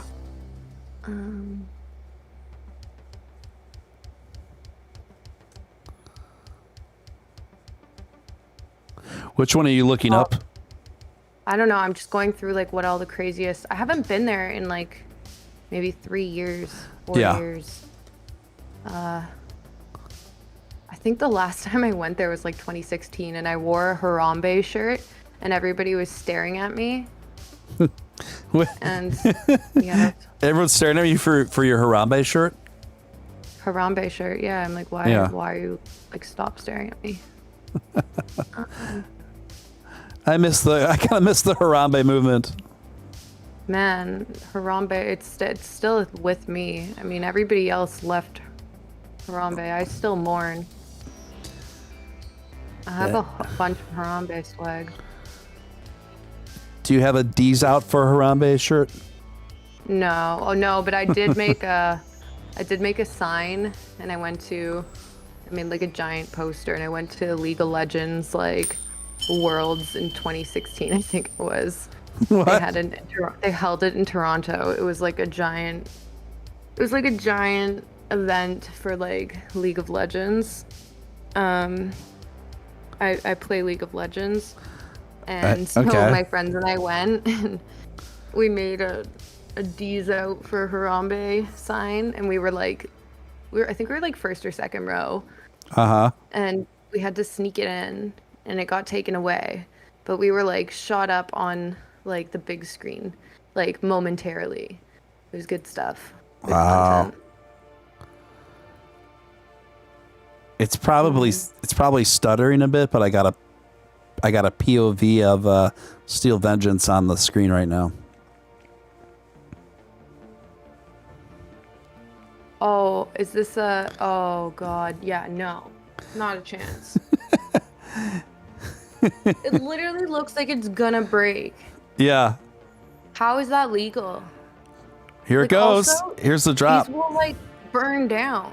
It's wood. And this stuff like wood deteriorates. It's Why is it half wood? It's part wood. Yeah, but part wood, part steel. And then the steel is also so heavy. How is the wood supporting the steel? It gives it charm. No, that's not charm. Yeah, that's it's charm. Like not safe. It's hazard. But it gives a certain feel that so you can feel the. It makes it more of a lively experience, Liv. It gives you a headache. That stuff gives you a headache. It like rattles your head around. You're gonna get like CTE from that. You're like giving your head like repetitive trauma going on that stuff. Does it do loops, or is it just like it's old school? I don't think it does loops. It does like sidewinders, and then it goes like, well, yeah, it does like the loops in terms of like a sidewinder. Yeah, no, this is stupid. This is not safe. They're gonna mark my words, they're gonna get sued or some shit, or like something bad's gonna happen. I'm telling you. The one that's the most ricketiest, I'm gonna look up next. Look up. There's two at Wonderland. I know there's the Great Canadian Minebuster. Why do Canadians need to always put Canada in like name? Like, why is it called the Great Canadian Minebuster? Why is it not just Minebuster? And like Canada's one. Like, why did we have to do that? It's like, why not just Wonderland? The Great Canadian Minebuster? Yeah, it's called the Great Canadian Minebuster. Minebuster, like M-I-N-E, I think. Minebuster. And then there's, what's the other one? Wild Beast is the other one. But it's not as crazy as that one. It's just like super shaky though. Like it's so terrible. Okay. So terrible. The government of what? The government bought Wonderland? Did it actually? Who didn't? That did. It used to be Paramount. Canada's Wonderland. Yeah, it was Paramount. Yeah, because they used to have like the SpongeBob stuff there, and they used to have. Oh yeah, because they did rename them all. Now it's like it was Top Gun, and now it's Flight Deck, and then it used to be Italian Job, and now it's called something else. Yeah. Okay. Yeah. 2016 presidential election fun fact: a bunch of people voted for Harambe for president. I do remember that, BVD. I do remember that was a thing. I would have if I was there. Yeah. I wasn't there though.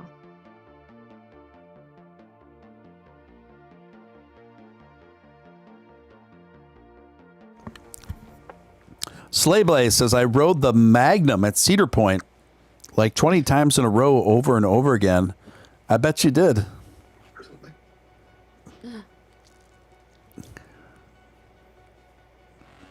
Yeah, I was gonna. Yeah, Craig just said, "Is that an innuendo or something?" Yeah, that one really wrote itself.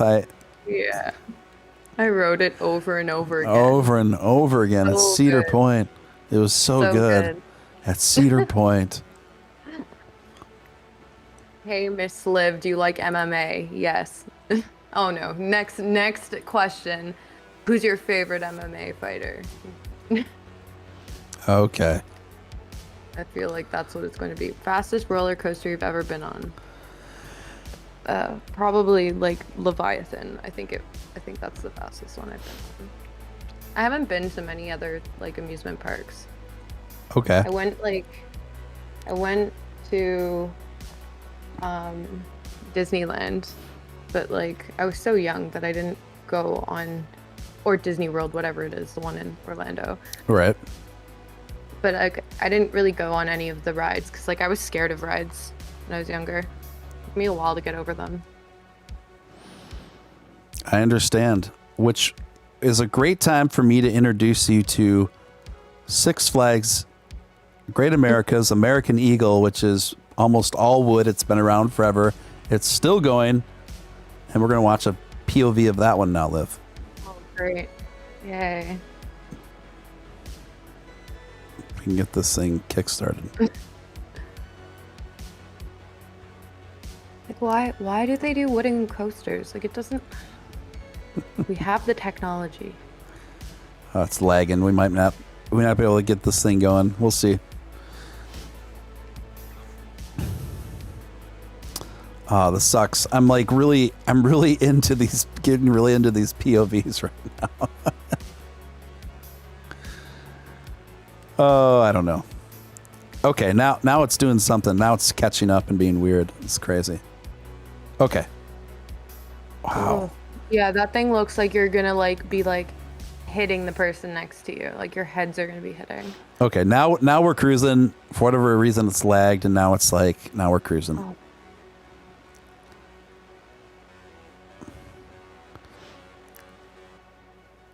If you're watching the stream, it's going to be like 30 seconds behind what I'm seeing, Liv.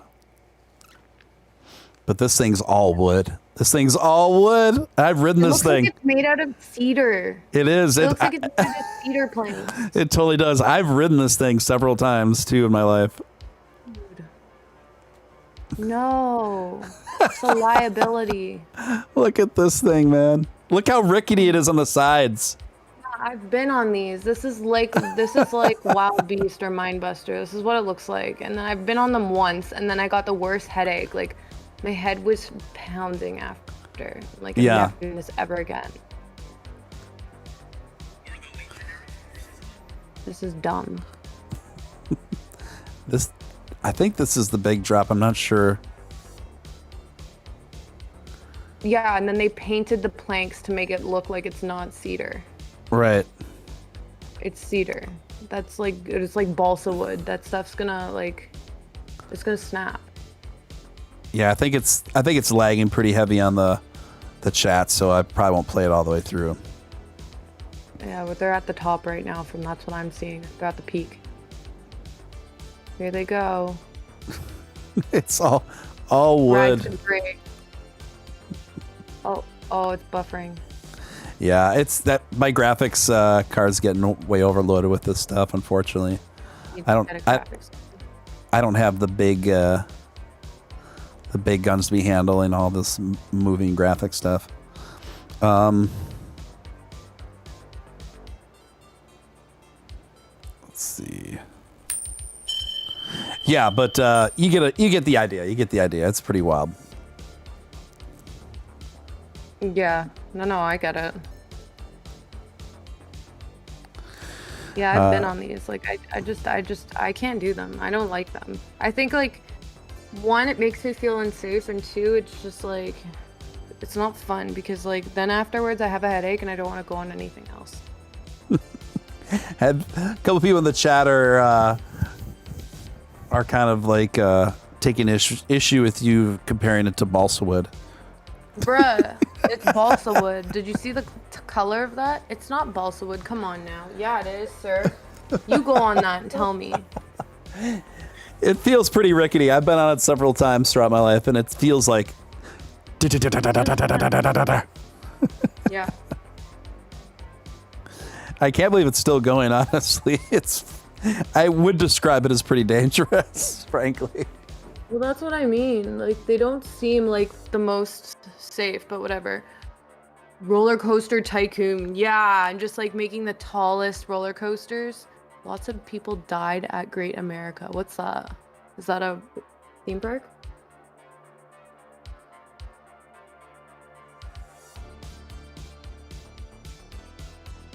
Canada's Wonderland also has it also has, what's it called, a water park as well, which is also great.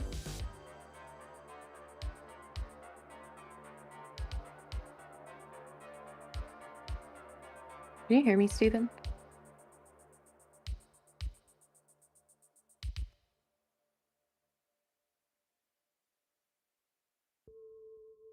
Uh-oh. I can't hear Stephen.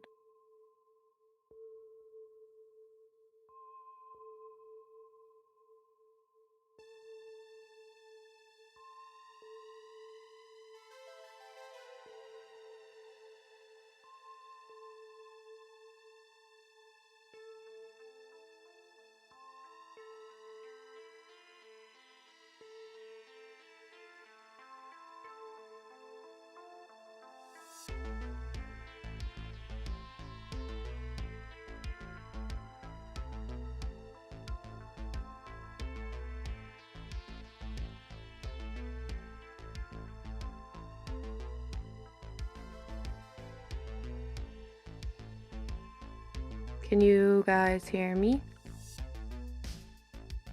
Oh, I can hear you now, Stephen. Yeah, I something was just. about to take over your show. I mean, you were more than welcome to. I'm sure they wouldn't mind that. Yeah, it's fine. Yeah, I can hear you now. I think all the roller coaster POV. I don't know. I think it set my computer into overdrive, so I just burned your your CPU. Yeah, burned my CPU, so I just hard quit Discord. Reopened it, and voila. No, I wasn't muted, you guys, because I often accidentally do that while I'm live. No, I'm not muted this time for a change. Not muted for a change. So yeah. So there's also a water park at Canada's Wonderland. Yeah, it's actually a really good water park too. It's like massive, but I'm not really a fan of water parks because I think they're kind of gross. Well, they are gross, but they're fun though. No? Yeah, they're fun. They are fun. I mean, like, I don't think I'd really go to them now, but like, and I remember last time I went to a water park, I went in Waterloo to Waterloo's just like outside of Toronto, like an hour. I went to school there for a bit, and so I like went to a water park, and you know those like big like toilet bowl ones where it's like it's like a big bowl, and then you like go around in a circle, and then you go down like a hole in the middle. Do you know what I'm talking about? Yes. Yeah, so I like went on one of those, and then when I was in like the toilet bowl part, my body somehow turned around backwards, and then I went backwards down like the slide part, and then I did like a backwards somersault into like the pool, and because I'm so long, like I'm really tall, I'm like 6 feet, my legs are like obnoxiously long also. Like my body is a normal person's body size, like somebody who's like 5'3", and my legs are really long. My legs like whipped backwards, and like I kneed myself in the eye and like knocked myself out. Like I literally blacked out. I like got out of the pool. I was like so shaken up, and like I had a black eye, Had a black eye for a week. It literally looked like I was in a fight. It was so embarrassing. Craig was there, and we weren't like dating at the time. We were just friends. He went to shower, but he can attest to it. It was like one of the most embarrassing things. Like I literally like knocked myself out. Everybody was just like laughing at me, like, "Oh my god, like this is only something that I would do and be capable of doing." Are you ready for a couple of really fun water park facts? Yes. Okay, no. guys. Oh god, it's gonna be about how many people pee in the pool. No. Okay, here we go, guys. Here we go. And I say this as someone who loves water parks, but here we go. Most public pools are contaminated with both urine and feces. According to NPR, scientists in Canada found that one 220,000 gallon commercial size swimming pool can contain nearly 20 gallons of urine. Center of Disease Control study found that 58% of public pools sampled tested positive for E. coli. Gross. People are gross. Like, why are you peeing in the pool? Why? Why are you doing that? I know. There used to be this old school sign that used to always be at pools when I was a kid. I loved it. It would say, "Welcome to our ool. Notice there's no pee in it. Please keep it that way." It's good. It's great. That's Isn't that good? That'd be a good t-shirt to have. That's smart. We have a pool at our house, and our friends will just be D-bags and just like joke around about it. Like, I'm not getting out to go pee. I'm just gonna pee in the pool. I'm like, I'll literally kill you. Like, get out of the pool. Yeah. Like, you're so gross. Like, and like we're drinking and stuff. So I'm like, I don't know if you're like joking or not. Like, I don't want you to pee in our pool. Like, that's so gross. And we have like a half saltwater pool also.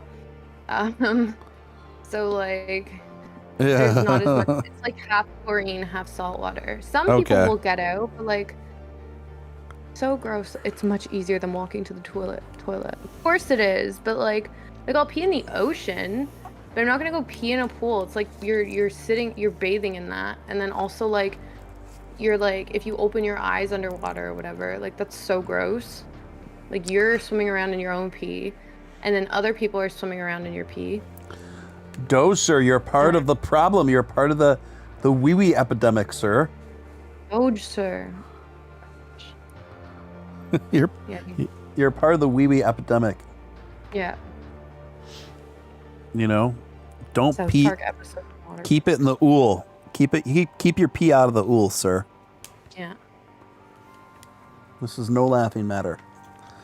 Yeah, I think what happens, Liv, is people just get so comfortable of the idea of chlorine in the pool, right? Where they just figure, the chlorine just takes care of whatever happens in the pool, no matter how grotesque it is. You know what I mean? I think that's where people's logic is on that. They're like, this thing's jammed full of chlorine. Who cares?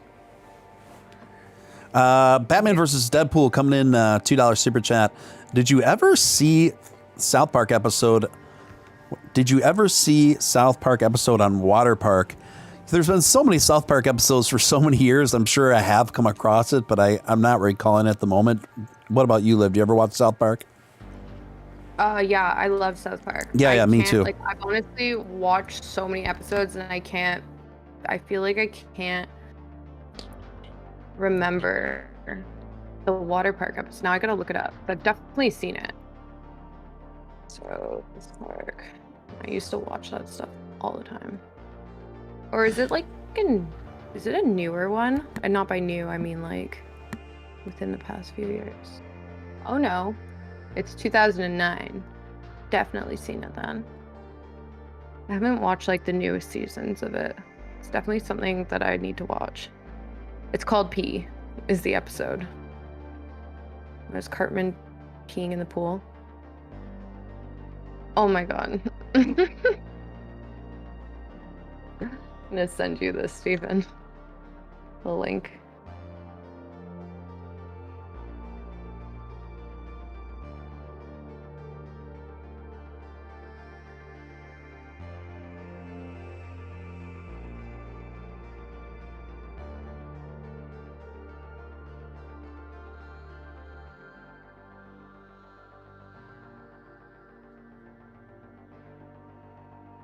Steven, are you still there?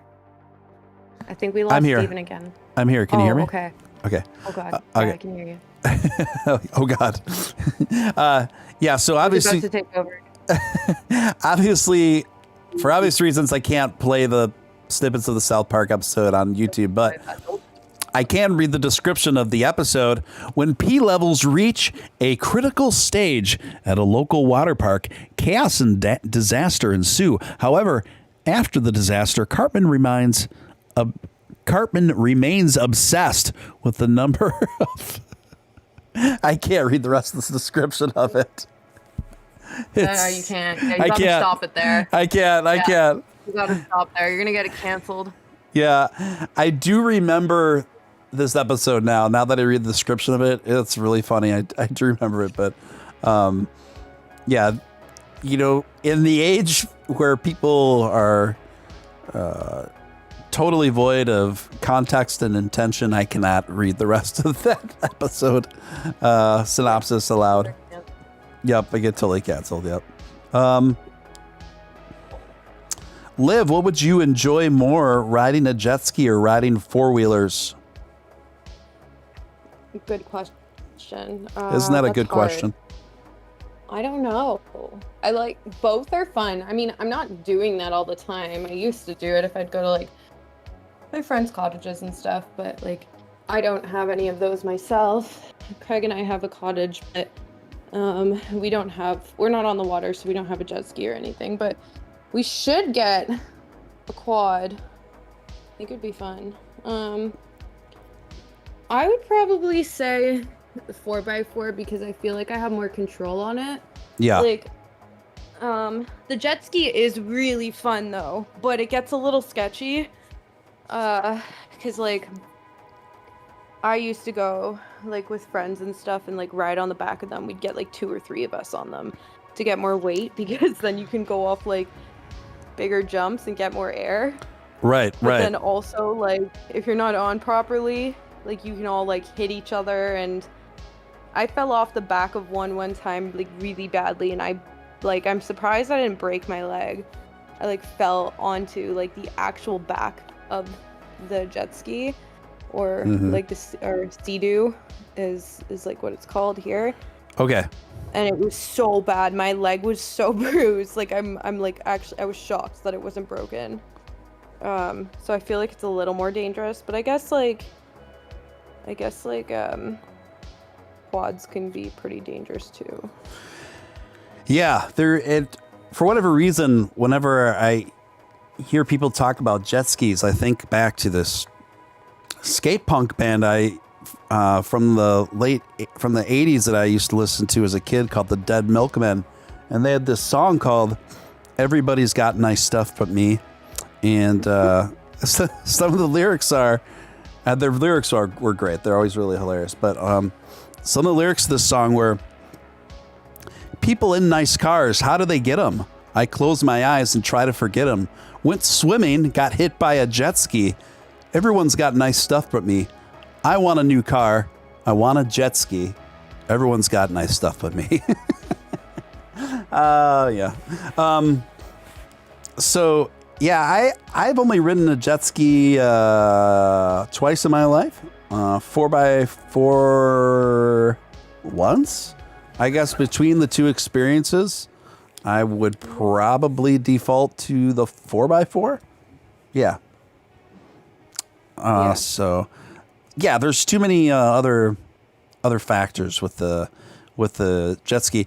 I have no problem like swimming in lakes and stuff, but at the same time, if I think about it too much, I get freaked out. When you think about, me too. Right? When you just think about, I'm scared. Yeah, when you think about everything that's really in there and all the creatures and the critters and... Yeah, that's literally me. I'm like petrified. If I have like any like weeds touching my legs, I panic and start screaming. I don't like it. I do not like it at all.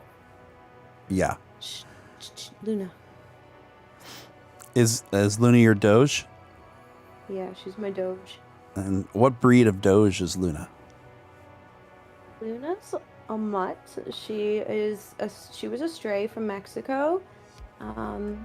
She was brought here a few years ago by an agency called Save Our Scruff. We're not really sure what she is because it's unlikely that she is like purebred, but she looks like a Dutch Shepherd if you know what if you know what they are. They have like a brindle coat. It's yes. Like stripy. Luna, why are you growling? I don't know why she's growling right now. I think she hears something.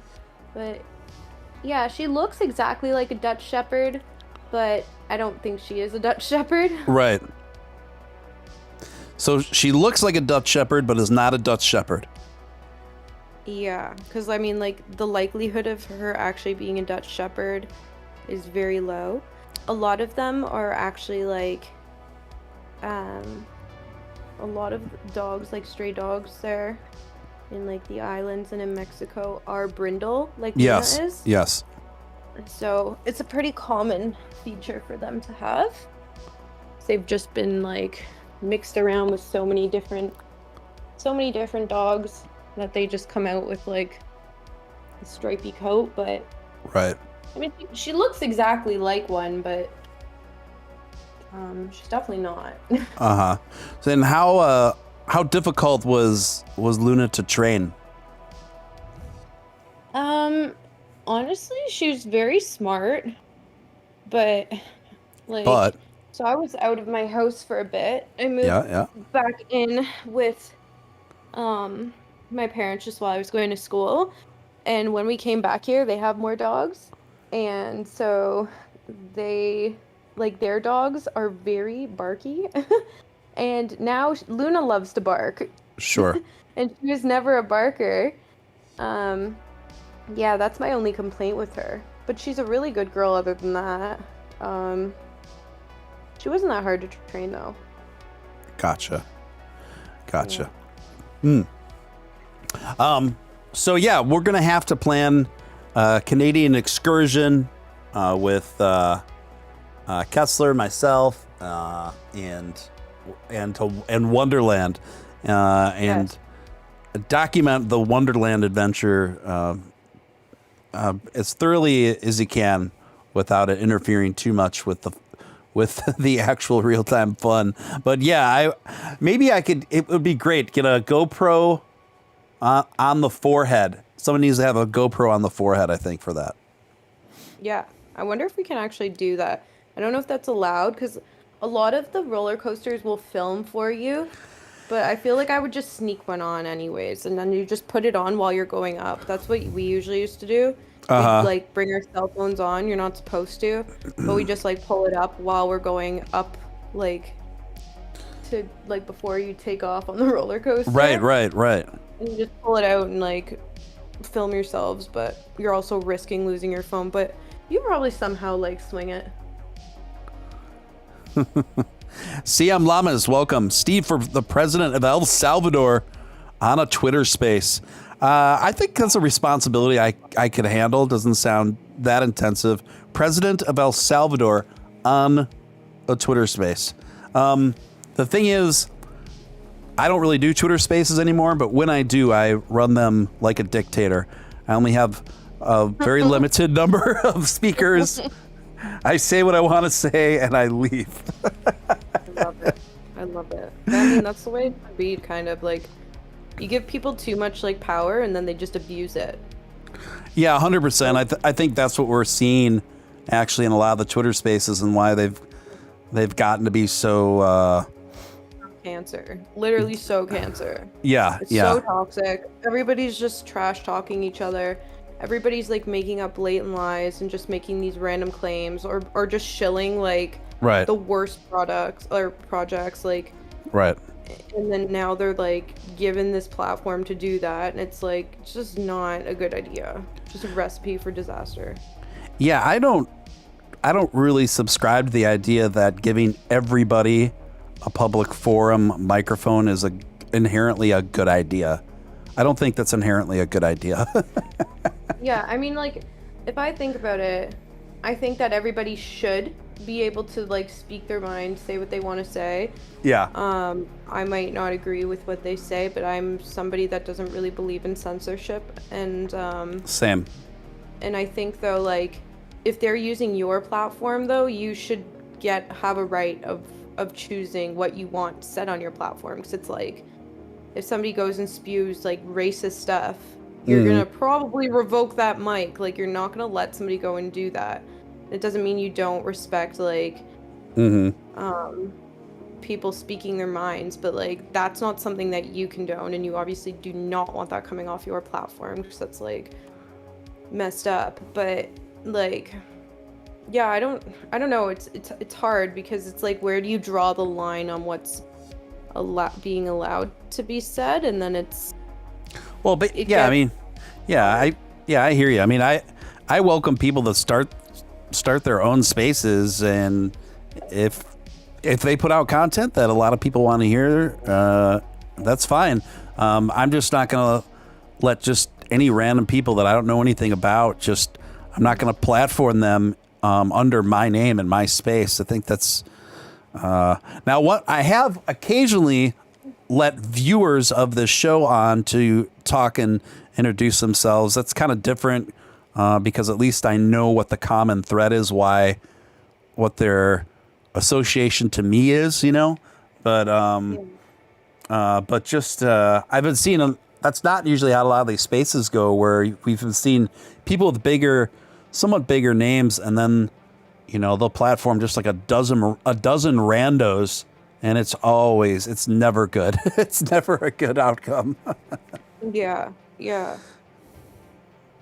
And- I 100% agree with you. Like, I noticed it yesterday that I got bases as well on my personal account, not the Ask Finance, because I think you have to be, like, a member for a while Yeah. to be able to get spaces.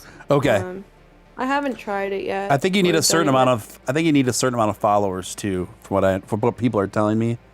Yeah, I think it's a few factors. I think you need to be around for a certain amount of time, and then, yeah, maybe followers. But because, like, the Ask Finance account, it has 60,000 followers, but we don't have voices on yet, because it's a new account.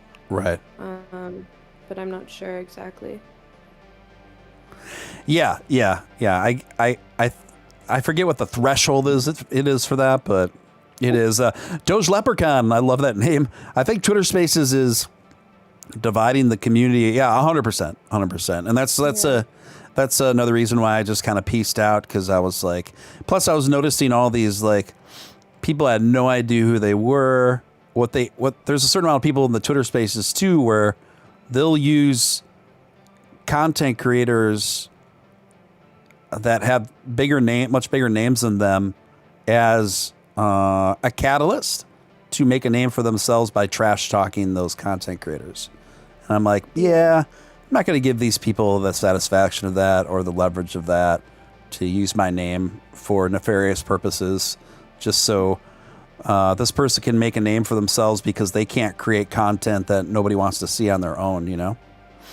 Yeah, 100%. Yeah, so I was kind of seeing a lot of that, and I'm like, yep, I'm not participating anymore. I'm good. Yeah.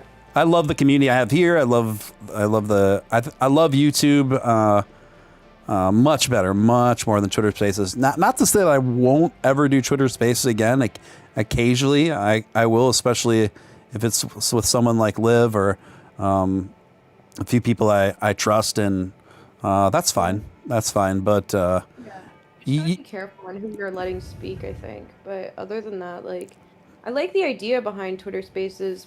I really do, but it just, I don't know.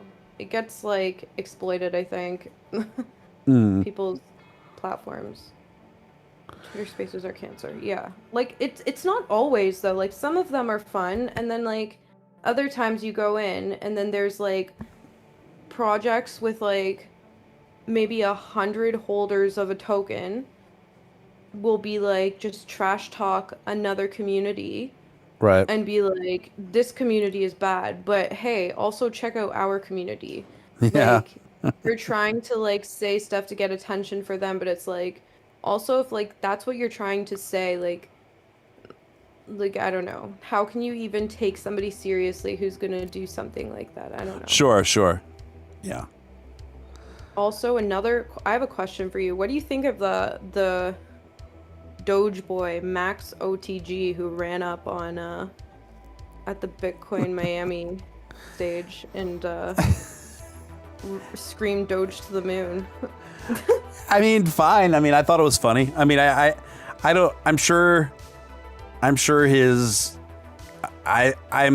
I gather his intentions were just to draw attention to his TikTok, but whatever. I think it's funny. I thought it was funny. What about you? Yeah. I mean, I don't use TikTok, so I don't really know, but I thought that video was freaking hilarious. Yeah. I thought that I couldn't have been the person to run up on stage and do that. Yeah, I mean, it took a lot of guts, and it was just a funny spectacle, especially since, the Bitcoin Maximus community, they take themselves so seriously. So to see this spastic kid get out there and just have the tearaway pants and just scream, Dogecoin to the moon! Dogecoin to the moon! And then do his pose, his pro wrestling pose to the sky. It was pretty great. Yeah, it was good stuff. Here's the only ask question I have for you tonight. Yes. Are you is ass still going to Africa? Africa. I don't know yet. I haven't talked to Stefan over the past few days, but I mean, if we are going to, we got the invite to Africa if we want. Okay. We just have to build something, I think, if we want to bring it there and bring jobs there, essentially. Okay. But yeah, we got the invite, so we're welcome there. But it's more or less if we're building something that's has purpose there, I think. Mm-hmm. Yeah, so I mean, we're still trying to figure that out. I had a really good call this morning, actually, with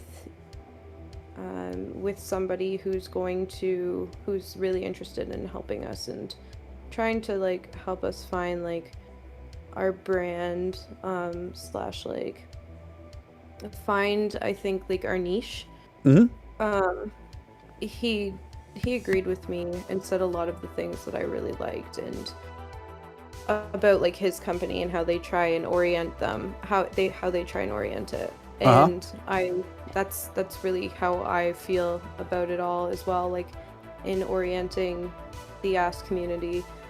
I mean, I don't really want to give stuff away because we're going to be doing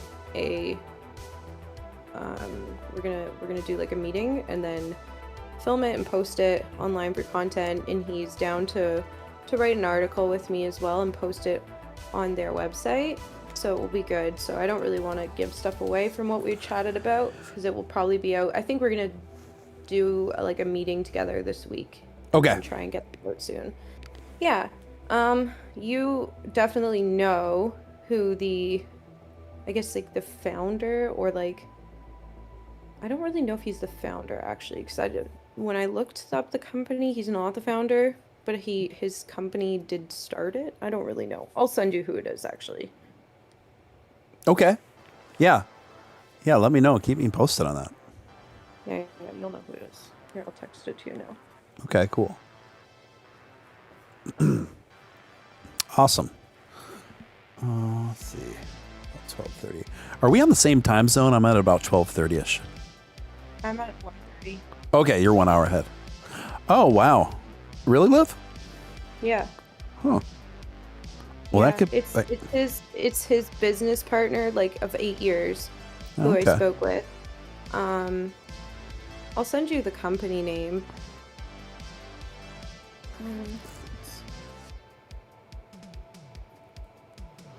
It's like a media company. Okay. I hadn't heard about it before.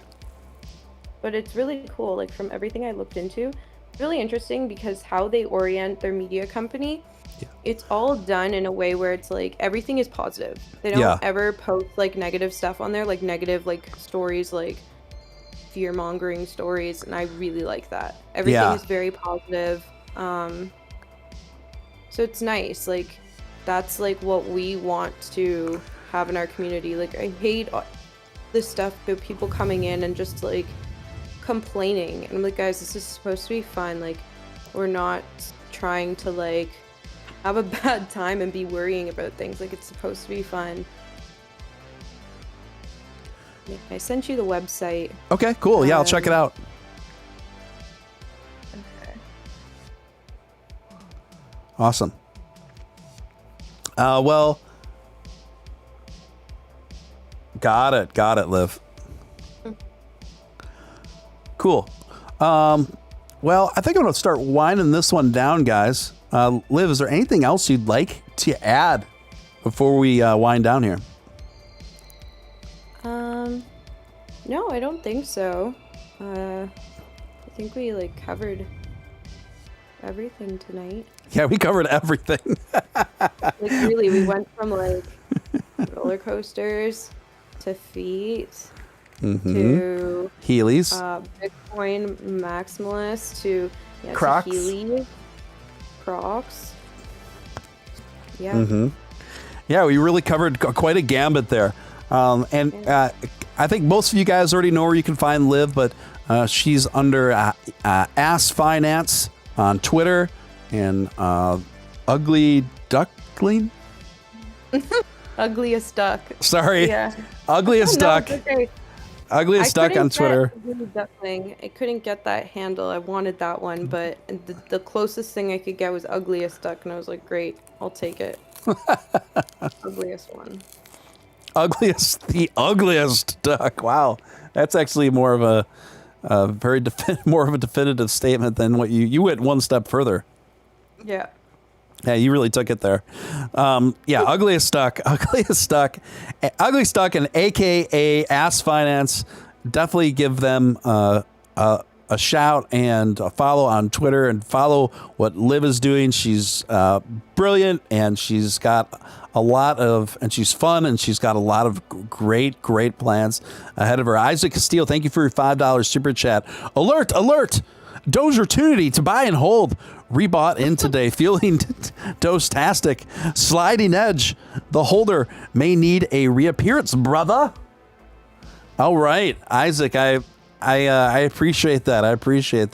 I just like that you came in with alert. Doge-ertunity. A Doge-ertunity. Yeah, fantastic. Feeling Doge-tastic. I've got a really good Doge-ertunity for you that you can't pass up. I love it, Isaac. Thank you for that. I feel like if we don't shut this down, it's just going to go back to feet and toes. Yeah, I'm getting tired too. I gotta go to bed. I'm on this like really degen night schedule right now, and I am too. Oh my gosh. So bad. It's so bad. So yeah, look, somebody said I saw you gambling on Twitch the other day, Liv. Like, great. Why are you calling me out, bruv? Yeah, and? Yeah, okay, so what's your point, sir? Right. Yeah, it's just it's stuff like that folks like us just have to deal with. Yeah, I know. I was asking my community today, I was like, hey, anyone play League of Legends? Who wants to stream with me? Yeah. Get them on with me. I love all them emoticons coming through. Thank you guys. Thank you guys for joining us. This was a lot of fun. Liv, thanks for hanging out. I really appreciate it. It was I had a good time. I hope you did as well. I did. Okay. Thank you. Nice to talk about things other than crypto and talk about real life things. Yeah, and thank you the audience for indulging us in this and not just keeping us to talking about crypto all the time. Sometimes it's good just to take a break from stuff. Sometimes it's necessary to take a break from the stuff, especially being in the positions that Liv and I are in. It's fun to just do streams where we just talk nonsense and not much about the industry. Yeah. Yeah. Yeah. All right, Liv. You're. I don't even know if I can say that username out loud. Thank you for your super chat, Mr. Brown. $2.69. Spent the rest on ass. Okay, there you are. Thank you so much for that. And guys, if you haven't subscribe, join their community, and I'd encourage you to join the memberships too. I'm getting pretty active on that and making exclusive membership content, and you also get to be a part of the cool green club and use all the fancy emojis in the forums of nice butts and logos and things like that. So you can't go wrong with that, right, Liv? Right. Right. I need to work my way up the rankings. Yeah. So the rankings are, you can become a standard tier member, and then the mid tier is an agent, and then top tier is VIP. So feel free to check that stuff out, guys. And you all know where to find me. Again, thank you so much, guys. Thanks for tuning in. Appreciate it. This is Steven Steele and Liv from Ass signing off. Over and out, guys.